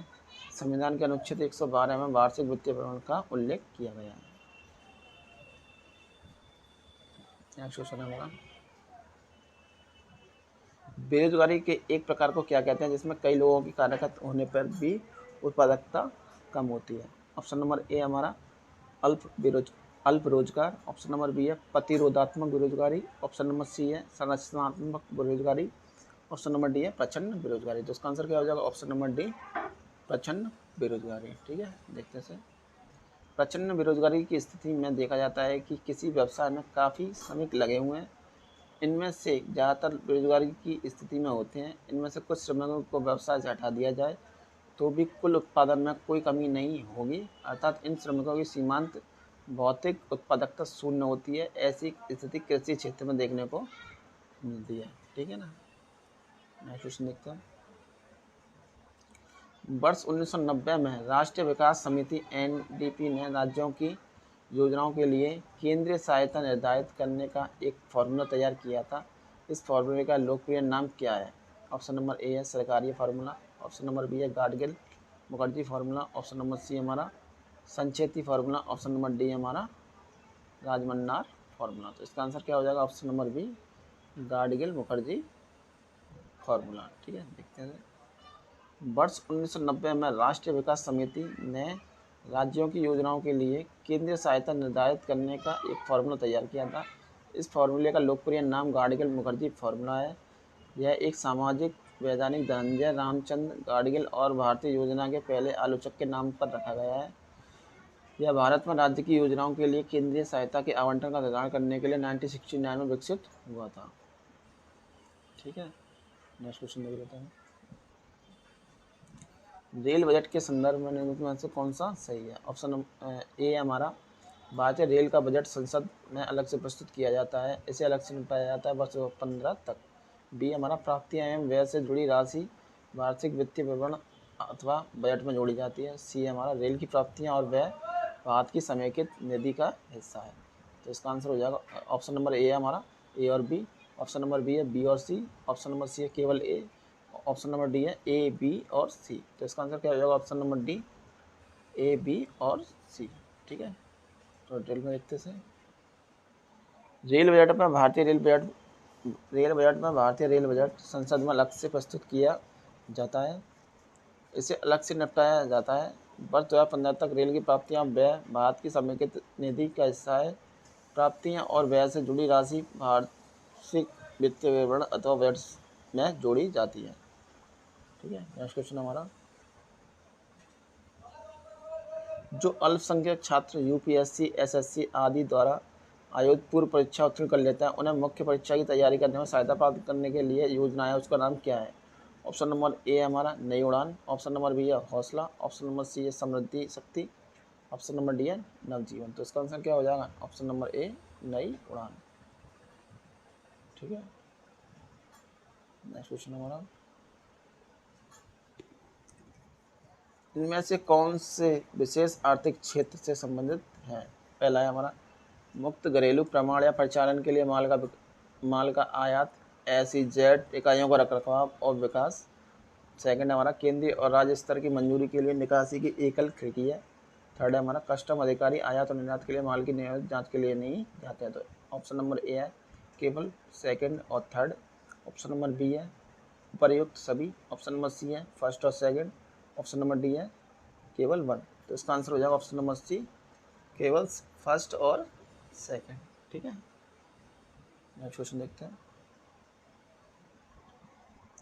निम्न में से कौन सा किसी इकाई द्वारा दावा किए गए डेटा की गुणन्यास की सत्यता की पुष्टि का कार्य है? ऑप्शन नंबर ए है प्रमाणीकरण, ऑप्शन नंबर बी है लेखा परीक्षा, ऑप्शन नंबर सी है जांच आयोग, ऑप्शन नंबर डी है अभिगम नियंत्रण। इसका आंसर क्या हो जाएगा? ऑप्शन नंबर बी लेखा परीक्षा। ठीक है, देखते हैं इसको, लेखा परीक्षा द्वारा दावा किए गए डाटा के गुण न्यास की सत्यता की पुष्टि का कार्य है।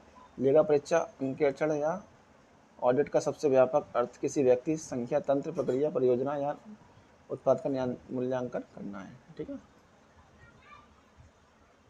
नेक्स्ट क्वेश्चन हमारा छठवां 86वां, गृह ऋण निम्न में से एक कर बचत निवेश नहीं है। ऑप्शन नंबर ए है गृह ऋण मूलधन चुकौती, ऑप्शन नंबर बी है सार्वजनिक भविष्य निधि PPF, ऑप्शन नंबर सी है जीवन बीमा प्रीमियम, ऑप्शन नंबर डी है सावधि जमा FD। तो इसका आंसर क्या हो जाएगा? ऑप्शन नंबर डी सावधि जमा FD। देखते हैं, भारतीय आयकर अधिनियम 1961 की धारा 80C के तहत गृह ऋण PPF सार्वजनिक भविष्य निधि सुकन्या समृद्धि योजना लाइफ इंश्योरेंस बच्चों की ट्यूशन फीस ELS आदि में निवेश कर माफ दरों में छूट प्रदान की जाती है। नेक्स्ट क्वेश्चन हमारा, निम्न में से कौन सा संरचनात्मक बेरोजगारी के लिए सबसे कम कारण माना जाता है? ऑप्शन नंबर ए हमारी आबादी, ऑप्शन नंबर बी है प्रौद्योगिकी, ऑप्शन नंबर सी है देशों के बीच मुक्त व्यापार समझौते नौकरियों को स्थानांतरित करने के लिए प्रेरित करते हैं, ऑप्शन नंबर डी उस क्षेत्र का अप्रासंगिक ज्ञान जिसमें रोजगार के लिए अवसर कम है। तो इसका आंसर क्या हो जाएगा? ऑप्शन नंबर ए आबादी। नेक्स्ट क्वेश्चन देख लेते हैं,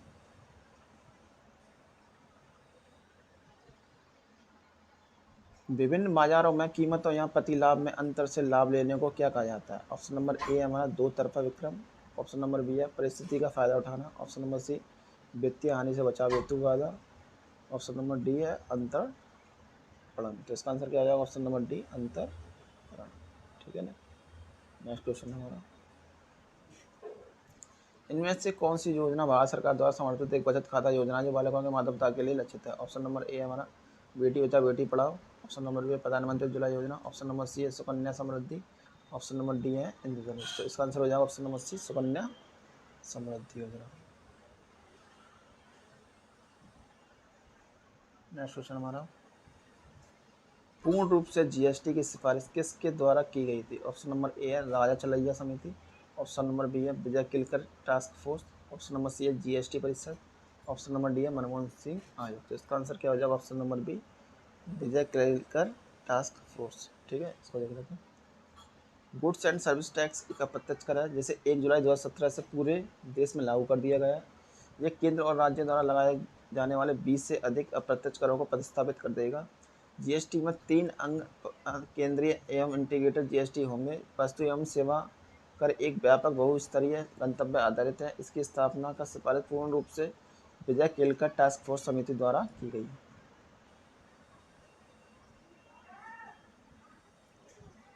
सांख्यिकी मंत्रालय की रिपोर्ट 2017 के अनुसार भारत में किस राज्य में सबसे कम प्रति व्यक्ति आय है? ऑप्शन नंबर ए हमारा Uttar Pradesh, option number B हमारा पश्चिम बंगाल, ऑप्शन नंबर सी हमारा बिहार, ऑप्शन नंबर डी हमारा उड़ीसा। तो इसका आंसर हो जाएगा option number C Bihar. Next question देख लेते हैं।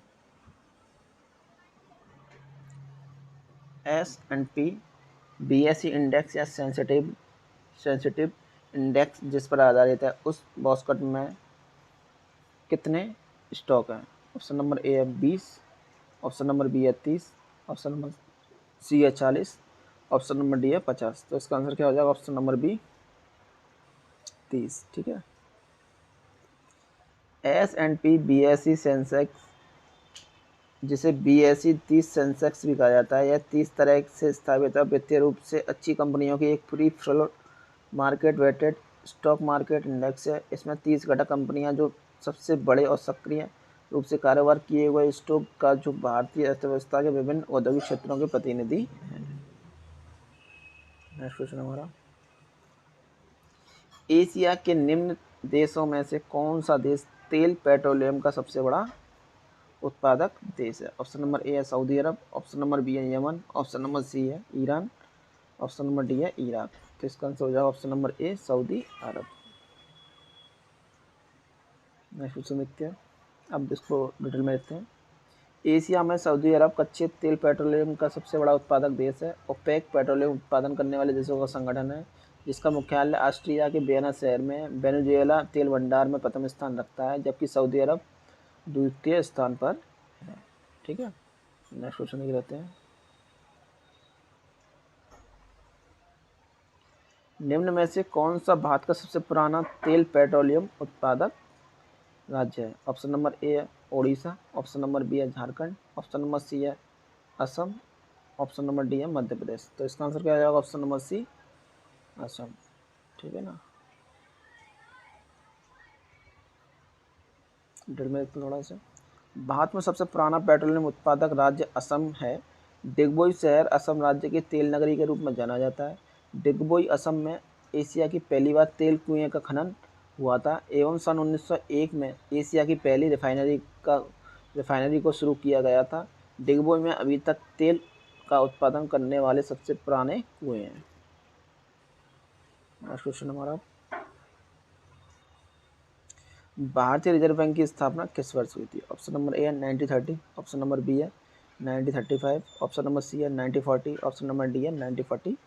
तो इसका आंसर क्या हो जाएगा? Option number B 1935। डिटेल में देखते हैं थोड़े से। भारतीय रिजर्व बैंक भारत का केंद्रीय बैंक है। भारतीय रिजर्व बैंक भारत के सभी बैंकों का संचालक है।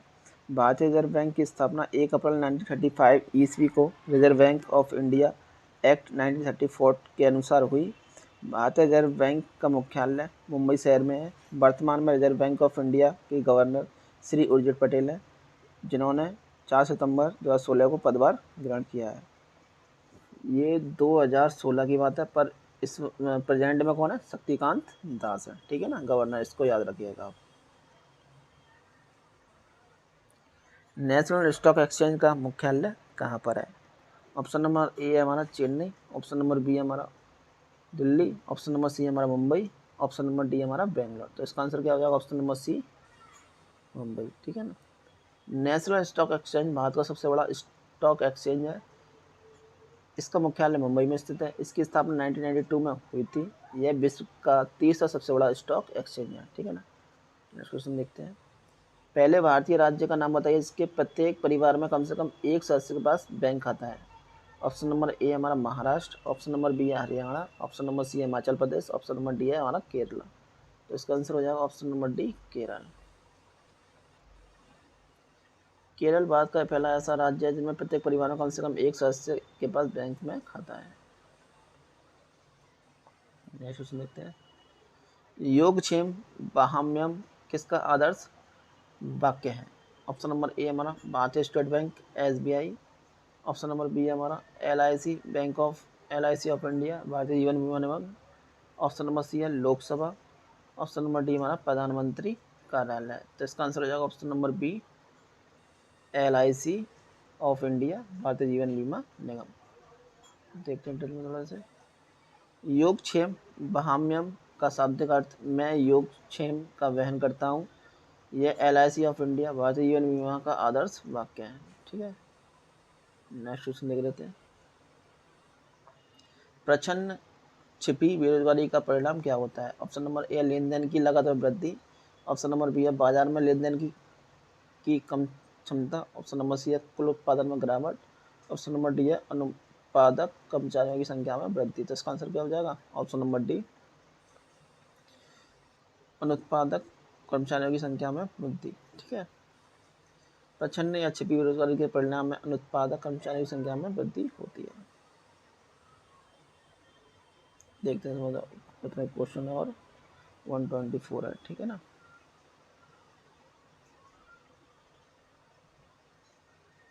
हम नेक्स्ट क्वेश्चन देख लेते हैं। हम देश में मुद्रा की आपूर्ति को नियंत्रित करता है। ऑप्शन नंबर ए है भारतीय reserve bank, option number B है हमारा state bank of India, option number C है व्यापारिक बैंक, ऑप्शन नंबर डी हमारा राष्ट्रीय आवास बैंक। तो इसका आंसर हो जाएगा ऑप्शन नंबर ए भारतीय रिजर्व बैंक। ठीक है, देश में मुद्रा की आपूर्ति का नियंत्रण भारतीय रिजर्व बैंक करती है। यह भारत में सरकार का केंद्रीय बैंक है। इसका प्रमुख कार्य मुद्रा का निर्गमन तथा साख का नियंत्रण करना है। ठीक है, नेक्स्ट क्वेश्चन देख लेते हैं। सार्वजनिक क्षेत्र की 2 इकाइयों के नाम बताएं जिन्हें भारत संघ द्वारा फरवरी 2013 में महारत्न का दर्जा दिया गया है। ऑप्शन नंबर ए हमारा ONGC और NTPC, ऑप्शन नंबर बी है वेल और गेल, ऑप्शन नंबर सी है ONGC और गेल, ऑप्शन नंबर डी है हमारा कोल इंडिया और सेल। तो इसका आंसर हो जाएगा ऑप्शन नंबर बी बेल, भेल और गेल। ठीक है ना, नेक्स्ट क्वेश्चन हमारा एग मार्क क्या है? ऑप्शन नंबर ए है अंडा उत्पादन हेतु एक सहकारी संस्था, ऑप्शन नंबर बी है हमारा कृषि उत्पादों में मंडीकरण हेतु कृषकों की संख्या, ऑप्शन नंबर सी है हमारा खाद्य वस्तुओं के लिए गुणवत्ता आश्वासन माहौल, ऑप्शन नंबर डी है उपभोक्ता वस्तुओं के लिए गुणवत्ता आश्वासन माहौल। तो इसका आंसर हो जाएगा ऑप्शन नंबर सी खाद्य वस्तुओं के लिए गुणवत्ता आश्वासन माहौल। ठीक है, देखते हैं। एग मार्क एक प्रमाण चिन्ह है जो भारत में कृषि एवं खाद्य उत्पादों पर लगाया जाता है। जिन उत्पादों पर एग मार्क लगा होता है उनके बारे में आशा की जाती है कि वे उत्पाद कुछ निर्धारित मानकों पर खरे उतरते हैं। ये मानक भारत सरकार के विपणन तथा निरीक्षण निदेशालय द्वारा अनुमोदित होते हैं। इस मार्क का उपयोग कृषि उत्पाद अधिनियम 1937 द्वारा लागू है जो 1986 में संशोधित की गई थी। नेक्स्ट क्वेश्चन हमारा रुपये किसका चिन्ह है? ऑप्शन नंबर ए है रूसी रूबल का, ऑप्शन नंबर बी है हमारा इंडोनेशियाई रुपया का, ऑप्शन नंबर सी भारतीय रुपया का, ऑप्शन नंबर डी है उपरोक्त में से कोई नहीं। तो इसका आंसर हो जाएगा ऑप्शन नंबर सी भारतीय रुपया का। ठीक है, रुपया भारतीय रुपये के लिए प्रयोग किए जाने वाला चिन्ह है। यह डिजाइन भारत सरकार द्वारा 15 जुलाई 2010 को सार्वजनिक किया गया है। यह चिन्ह भारतीय प्रौद्योगिकी संस्थान IIT मुंबई के post graduation Shri D Uday Kumar ने बनाया। अमेरिकी डॉलर, ब्रिटिश पाउंड, जापान येन और यूरोपियन संघ के यूरो के बाद रुपया 5वीं ऐसी मुद्रा बनी जो अपने प्रतीक चिन्ह से पहचाना जाएगा। ठीक है ना, नेक्स्ट हमारा रुपये की तुलना में किस विदेशी मुद्रा का मूल्य अधिकतम है? ठीक है ना, ऑप्शन नंबर ए है येन, ऑप्शन नंबर बी है Australian dollar, option number C है US dollar, option number D है ब्रिटिश पाउंड। तो इसका आंसर हो जाएगा option number D British pound.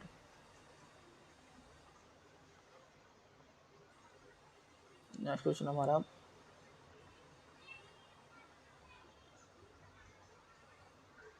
50 रुपए के नोट पर किसके हस्ताक्षर होते हैं? ऑप्शन नंबर ए हमारा governor reserve bank, option number B है प्रधानमंत्री, ऑप्शन नंबर सी है राष्ट्रपति, ऑप्शन नंबर डी है वित्त मंत्री। इसका आंसर हो जाएगा option number a governor reserve bank. देखते हैं डिटेल में थोड़ा। रिजर्व बैंक ऑफ इंडिया के 1 रुपये के सिक्के या नोटों के अन्य मूल्य वर्ग के सिक्कों को छोड़कर भारत के विभिन्न मूल्य वर्ग के नोट, पत्र, मुद्रा जारी करने का अधिकार प्राप्त है।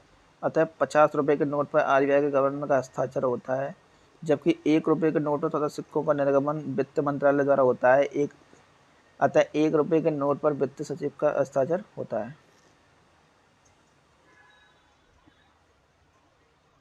नेक्स्ट क्वेश्चन हमारा FDI का विस्तारित रूप है। ऑप्शन नंबर ए है fast developing India. Option number B है former diplomatic image. Option number C है foreign direct investment. Option number D हमारा फॉरेन डिलीमेंट आइडियोलॉजी। तो इसका आंसर हो जाएगा option number C, foreign direct investment. ठीक है ना, क्या होता है इसको देखिए डिटेल में।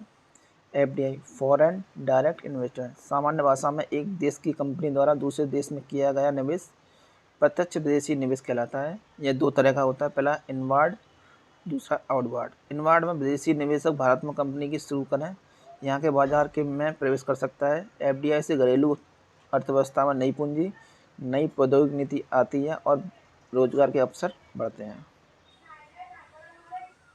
नेक्स्ट क्वेश्चन है हमारा, वित्तीय वर्ष 2016 में 26/2016 के दिन प्रस्तुत किए गए 15-16 के आर्थिक सर्वेक्षण के अनुसार भारतीय अर्थव्यवस्था में कितने प्रतिशत के बीच वृद्धि की अपेक्षा है। ऑप्शन नंबर ए है 6 से 7%, 6 से 7.5%। ऑप्शन नंबर बी है 7 से 7.75%। ऑप्शन नंबर सी है 8 से 8.75%। ऑप्शन नंबर डी है 5 से 5.75%। तो इसका आंसर हो जाएगा ऑप्शन नंबर बी, 7 से 7.75%। ठीक है ना। नेक्स्ट क्वेश्चन है हमारा, एफडीआई अपने साथ शेयर पूंजी लाता है लेकिन यह नहीं। ऑप्शन नंबर ए है वित्तीय स्थिरता। ऑप्शन नंबर बी है प्रौद्योगिकी। ऑप्शन नंबर सी है हथियार और गोला बारूद। ऑप्शन नंबर डी है रोजगार। तो इसका आंसर क्या हो जाएगा ऑप्शन नंबर सी, हथियार और गोला बारूद। देख लेते हैं थोड़ा डिटेल में। एफडीआई प्रत्यक्ष विदेशी निवेश के द्वारा कोई भी बाहरी देश की कंपनी किसी भारतीय कंपनी में पैसा लगा सकती है तथा वित्तीय स्थिरता, प्रौद्योगिकी तथा नए रोजगार पैदा कर सकती है, परंतु यह हथियार तथा गोला बारूद नहीं ला सकती। ठीक है। नेक्स्ट क्वेश्चन हमारा, निम्नलिखित में से पेटीएम के संस्थापक कौन है। ऑप्शन नंबर ए हमारा Bill Gates. Option number B है Chanda Kochhar. Option number C है Vijay Shekhar Sharma. Option number D Sundar Pichai. तो इसका आंसर हो जाएगा option number C, Vijay Shekhar Sharma. और देख रहे हैं उनके जो संस्थापक हैं, पेटीएम के विजय शेखर शर्मा, माइक्रोसॉफ्ट के बिल गेट्स, गूगल के सुंदर पिचाई, आईसीआईसीआई बैंक के चंदा कोचर। क्वेश्चन है, देश में अर्थव्यवस्था की स्थिति के संकेतकों में से कौन से कैड करंट अकाउंट डिफिसिट है जो एक देश के व्यापार का माप है, जिसमें ऑप्शन नंबर ए है वस्तुओं और सेवाओं के आयात की मात्रा निर्यात की मात्रा से अधिक हो जाती है। ऑप्शन नंबर बी है वस्तुओं और सेवाओं के निर्यात की मात्रा आयात की मात्रा से अधिक हो जाती है। ऑप्शन नंबर सी है आयात और निर्यात दोनों की मात्रा में कमी आ जाती है। ऑप्शन नंबर डी है वस्तुओं और सेवाओं के आयात की मात्रा निर्यात की मात्रा के बराबर रहती है। तो इसका आंसर हो जाएगा ऑप्शन नंबर ए, वस्तुओं और सेवाओं के आयात की मात्रा निर्यात की मात्रा से अधिक हो जाती है। नेक्स्ट क्वेश्चन हमारा, रिजर्व बैंक के गवर्नर रघुराम राजन प्रतिदिन कहाँ के कार्यालय में जाते थे। ऑप्शन नंबर ए हमारा writers building Kolkata. Option number B है भारतीय reserve bank of India building New Delhi. Option number C है भारतीय reserve bank building Mumbai. Option number D Vidhana Soudha Bangalore. उसका आंसर हो जाएगा ऑप्शन नंबर सी, भारतीय रिजर्व बैंक बिल्डिंग मुंबई। ठीक है ना। रघुराम राजन भारतीय रिजर्व बैंक के 23वें गवर्नर थे। इन्होंने अपना पद 4 सितंबर 2013 को ही सुब्बाराव निवृत्ति के पश्चात ग्रहण किया था। रघुराम राजन प्रतिदिन भारतीय रिजर्व बैंक के मुख्यालय में जाते थे। ठीक है। नोट वर्तमान समय में रिजर्व बैंक के गवर्नर शक्तिकांत दास है। ठीक है ना। नेक्स्ट हमारा, जीडीपी की वृद्धि दर हमारी अर्थव्यवस्था का सूचक है। जीडीपी का पूर्ण रूप है। ऑप्शन नंबर ए हमारा gross domestic progress. Option number B हमारा general domestic production. Option number C हमारा gross domestic promotion. Option number D है ग्रॉस डोमेस्टिक प्रोडक्ट। तो इसका आंसर हो जाएगा option number D, gross domestic product.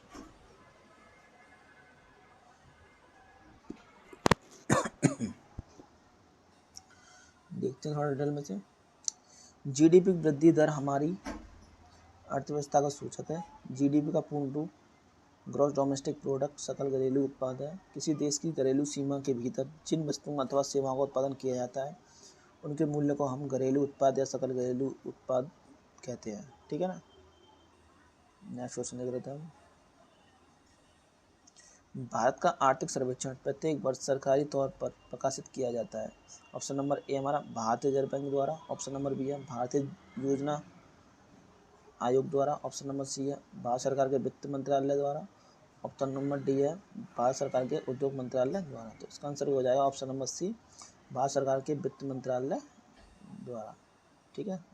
में भारत का आर्थिक सर्वेक्षण प्रत्येक वर्ष सरकारी तौर पर भारत सरकार के वित्त मंत्रालय द्वारा प्रकाशित किया जाता है। इनमें विगत 12 माह में भारतीय अर्थव्यवस्था के घटनाक्रमों की समीक्षा की जाती है। यह प्रस्तुत विकास कार्यक्रमों को निष्पादित का सार प्रस्तुत करता है और सरकार की नीतिगत पहलू तथा अल्पावधि से मध्यावधि में अर्थव्यवस्था की संभावना पर विधिवत प्रकाश डालता है। इन दस्तावेजों को बजट सत्र के दौरान संसद के दोनों सदनों में पेश किया जाता है। नेक्स्ट क्वेश्चन हमारा, भारत में प्रति व्यक्ति आय कम हो रही है। ऑप्शन नंबर ए जनसंख्या वृद्धि के कारण, ऑप्शन नंबर बी कीमतों में वृद्धि के कारण, ऑप्शन नंबर सी ग्रामीण क्षेत्रों में अधिक लोगों के निवास करने के कारण, ऑप्शन नंबर डी क्षेत्रीय असंतुलन के कारण। तो इसका आंसर हो जाएगा ऑप्शन नंबर ए जनसंख्या वृद्धि के कारण। ठीक है ना। नेक्स्ट क्वेश्चन हमारा,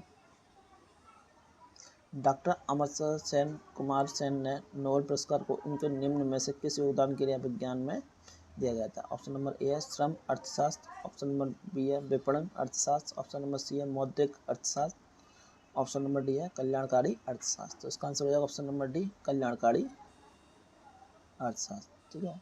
डॉक्टर अमर्त्य सेन को नोबेल पुरस्कार 1998 में कल्याणकारी अर्थशास्त्र के लिए दिया गया। इनका जन्म कोलकाता के शांति निकेतन में हुआ था। ठीक है। नेक्स्ट क्वेश्चन हमारा, ई को मार्क किसी उत्पाद पर दिए गए प्रमाण का चिन्ह होता है कि यह उत्पाद ऑप्शन नंबर ए अच्छी किस्म का है, ऑप्शन नंबर बी किफ़ायती कीमत वाला है, ऑप्शन नंबर सी पर्यावरण की दृष्टि से अनुकूल है, ऑप्शन नंबर डी नष्ट होने वाला नहीं है। तो इसका आंसर हो जाएगा ऑप्शन नंबर सी पर्यावरण की दृष्टि से अनुकूल है। ठीक है ना। नेक्स्ट देखते हैं सर, ई को मार्क पर्यावरण की दृष्टि से अनुकूल उत्पाद पर लगाए गए प्रमाण का चिन्ह है। ई को मार्क पर्यावरण एवं वन मंत्रालय के निर्देश पर भारतीय मानक ब्यूरो द्वारा 1991 ईस्वी में आरंभ किया गया। इसका लोगो मिट्टी का बर्तन है जो पृथ्वी द्वारा भंगुर लक्षणों को दर्शाता है। ठीक है ना। नेक्स्ट क्वेश्चन देखते हैं, बियर तथा बुल शब्दों का प्रयोग किस क्षेत्र में होता है। ऑप्शन नंबर ए हमारा चिड़ियाघर, ऑप्शन नंबर बी हमारा कृषि, ऑप्शन नंबर सी हमारा शेयर बाजार, ऑप्शन नंबर डी हमारा पशुपालन। इसका आंसर हो जाएगा ऑप्शन नंबर सी शेयर बाजार। ठीक है ना। बियर तथा बुल शब्दों का प्रयोग शेयर बाजार में किया जाता है। शेयर बाजार में जो व्यक्ति स्टॉक की कीमत बढ़ाना चाहता है उसे तेजड़िया, और जो व्यक्ति स्टॉक की कीमत गिरने की आशा करके किसी वस्तु को भविष्य निधि देने का वायदा करके उसे बेचता है उसे मंदड़िया कहते हैं। नेक्स्ट क्वेश्चन हमारा, भारत की विदेशी मुद्रा अधिकतम इस मद में खर्च होती है। ऑप्शन नंबर ए है खाद्य आयात पर, ऑप्शन नंबर बी पेट्रोलियम उत्पादों के आयात पर, ऑप्शन नंबर सी लोहे और स्टील के आयात पर, ऑप्शन नंबर डी प्रौद्योगिकी जानकारी के आयात पर। तो इसका आंसर हो जाएगा ऑप्शन नंबर बी पेट्रोलियम उत्पादों के आयात पर। ठीक है। नेक्स्ट क्वेश्चन हमारा, भारत में प्रथम पंचवर्षीय योजना किस वर्ष प्रारंभ की गई थी। ऑप्शन नंबर ए हमारा 1950, ऑप्शन नंबर बी हमारा 1951, ऑप्शन नंबर सी है 1952, ऑप्शन नंबर सी है ऑप्शन नंबर डी हमारा 1953। तो इसका आंसर क्या हो जाएगा ऑप्शन नंबर बी 1951। ठीक है। देखते हैं, भारत में प्रथम पंचवर्षीय योजना 1951 में शुरू की गई थी। इसका मुख्य उद्देश्य था बांधों और सिंचाई में निवेश तथा कृषि उद्यान क्षेत्र में कार्य पर ध्यान देना। इस योजना का कार्यकाल 1951 से 1956 तक रहा है। नेक्स्ट क्वेश्चन देख लेते हैं, 1969 में कितनी बैंकों का राष्ट्रीयकरण हुआ। ऑप्शन नंबर ए हमारा 14, ऑप्शन नंबर बी हमारा 15, ऑप्शन नंबर सी हमारा 16, ऑप्शन नंबर डी हमारा 20। तो इसका आंसर क्या हो जाएगा ऑप्शन नंबर ए 14। ठीक है ना। तो कौन कौन सी बैंकें हैं उनको भी देख लेते हैं। 1969 में 14 बैंकों का राष्ट्रीयकरण हुआ। 1969 में इनकी बैंकों का राष्ट्रीयकरण किया गया। कौन कौन सी थी, इलाहाबाद बैंक, दूसरी हमारी बैंक ऑफ बड़ौदा, ऑप्शन हमारा थर्ड है हमारी bank of India, bank of Maharashtra, Canara bank, central bank of India, देना बैंक, यूटीसी। ठीक है ना। नेक्स्ट क्वेश्चन देख लेते हैं। पुरानी मुद्रा को समाप्त कर उसके स्थान पर नई मुद्रा जारी करने की कार्यवाही क्या कहलाती है? ऑप्शन नंबर ए है अवमूल्यन, ऑप्शन नंबर बी है अधिमूल्यन, ऑप्शन नंबर सी है मुद्रा संकुचन, ऑप्शन नंबर डी है विमुद्रीकरण। तो इसका आंसर क्या हो जाएगा? ऑप्शन नंबर डी विमुद्रीकरण। ठीक है ना। तो देखते हैं सर, विमुद्रीकरण के तहत पुरानी मुद्रा को समाप्त कर देती है और नई मुद्रा चलाती है, अर्थात पुरानी मुद्रा की वैधता नहीं रहती, यह अवैध हो जाती है। आमतौर पर अर्थव्यवस्था में काले धन पर काबू पाने के लिए एक कदम विमुद्रीकरण उठाया जाता है। वर्ष 2016 में भारत सरकार ने विमुद्रीकरण के तहत 500 व 1000 मूल्य के नोट बंद कर दिए गए थे तथा उनके स्थान पर 500 व 2000 मूल्य के नोट जारी किए गए। नेक्स्ट क्वेश्चन हमारा 122 क्वेश्चन हमारा, पुनर्गठित योजना का आयोग का नाम क्या नाम है? पुनर्गठित योजना आयोग का नया नाम क्या है? ऑप्शन नंबर ए है NITI Aayog, option number B है NITI Aayog, option number D है NITI Aayog, option number D है नीति आयोग। इसका आंसर हो जाएगा ऑप्शन नंबर सी नीति आयोग। 1 जनवरी 2015 को पुनर्गठित योजना आयोग का नाम NITI Aayog national institute for transforming India रखा गया। यह योजना आयोग की एक भांति एक गैर संवैधानिक सलाहकारी निकाय है। इसके वर्तमान उपाध्यक्ष राजीव कुमार हैं। ठीक है। नेक्स्ट क्वेश्चन हमारा, योजना आयोग का अध्यक्ष कौन होता है? ऑप्शन नंबर ए है राष्ट्रपति, ऑप्शन नंबर बी है गृह मंत्री, ऑप्शन नंबर सी है हमारा प्रधानमंत्री, ऑप्शन नंबर डी हमारा उपराष्ट्रपति। तो इसका आंसर हो जाएगा ऑप्शन नंबर सी प्रधानमंत्री। ठीक है। देखते हैं, भारत का प्रधानमंत्री योजना आयोग का पदेन अध्यक्ष होता है, परंतु वर्तमान में योजना आयोग का स्थान लेने वाले नीति आयोग में भी प्रधानमंत्री ही पदेन अध्यक्ष होता है। ठीक है।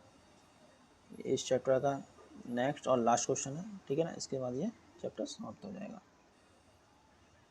निम्नलिखित में से कौन सा एक ऐसा कर है जिसकी वसूली सिर्फ राज्य सरकार कर सकता है? ऑप्शन नंबर ए हमारा भूमि राजस्व, ऑप्शन नंबर बी है सीमा शुल्क, ऑप्शन नंबर सी है आयकर शुल्क, ऑप्शन नंबर डी है व्यक्तियों और कंपनियों की संपत्ति के पूंजीगत मूल्य पर कर। इसका आंसर हो जाएगा ऑप्शन नंबर ए भूमि राजस्व। ठीक है। तो इनको ब्रेक में देख लेते हैं कौन कौन से कर हैं। राज्य सरकार द्वारा लिए जाने वाले कर, प्रत्यक्ष कर में कौन कौन से आते हैं? राज्य सरकार द्वारा पहला प्रत्यक्ष कर, कौन कौन से कर आते हैं? होटल, भू राजस्व, कृषि आय, व्यवसाय आय, गैर शहरी अचल संपत्ति कर, रोजगार कर आदि। अप्रत्यक्ष कर कौन सा है? बिक्री या व्यापार कर, परिवहन कर, विद्युत कर, खनिज तेल पर बिक्री कर, स्टाम्प व रजिस्ट्रेशन, परिवहन शुल्क, शिक्षा कर आदि। ठीक है। केंद्र सरकार द्वारा लिए जाने वाले कर कौन से हैं? प्रत्यक्ष कर में कौन कौन से आते हैं? आयकर, निगम कर, धन कर, संपत्ति कर, उपहार कर, खर्च कर व ब्याज कर। अप्रत्यक्ष कर में कौन से आते हैं? सीमा शुल्क, केंद्रीय उत्पाद शुल्क और जीएसटी। ठीक है ना। तो फ्रेंड्स, आज का ये टॉपिक है वो यहीं पे हमारा समाप्त होता है। ठीक है ना। यूपी पुलिस में अभी तक अर्थव्यवस्था से संबंधित जितने भी क्वेश्चन थे वो मैंने आज आपके सामने इस वीडियो में डिस्कस किए। ठीक है। आई होप कि आपको ये क्वेश्चन अच्छे से समझ में आए होंगे और ये वीडियो आप हमारी यहीं समाप्त होती है। अगर आपको हमारी वीडियो अच्छी लगी हो तो लाइक और सब्सक्राइब जरूर कीजिएगा। और नेक्स्ट वीडियो आपको किस टॉपिक पर चाहिए आप हमें कमेंट सेक्शन में बता सकते हैं। तो वीडियो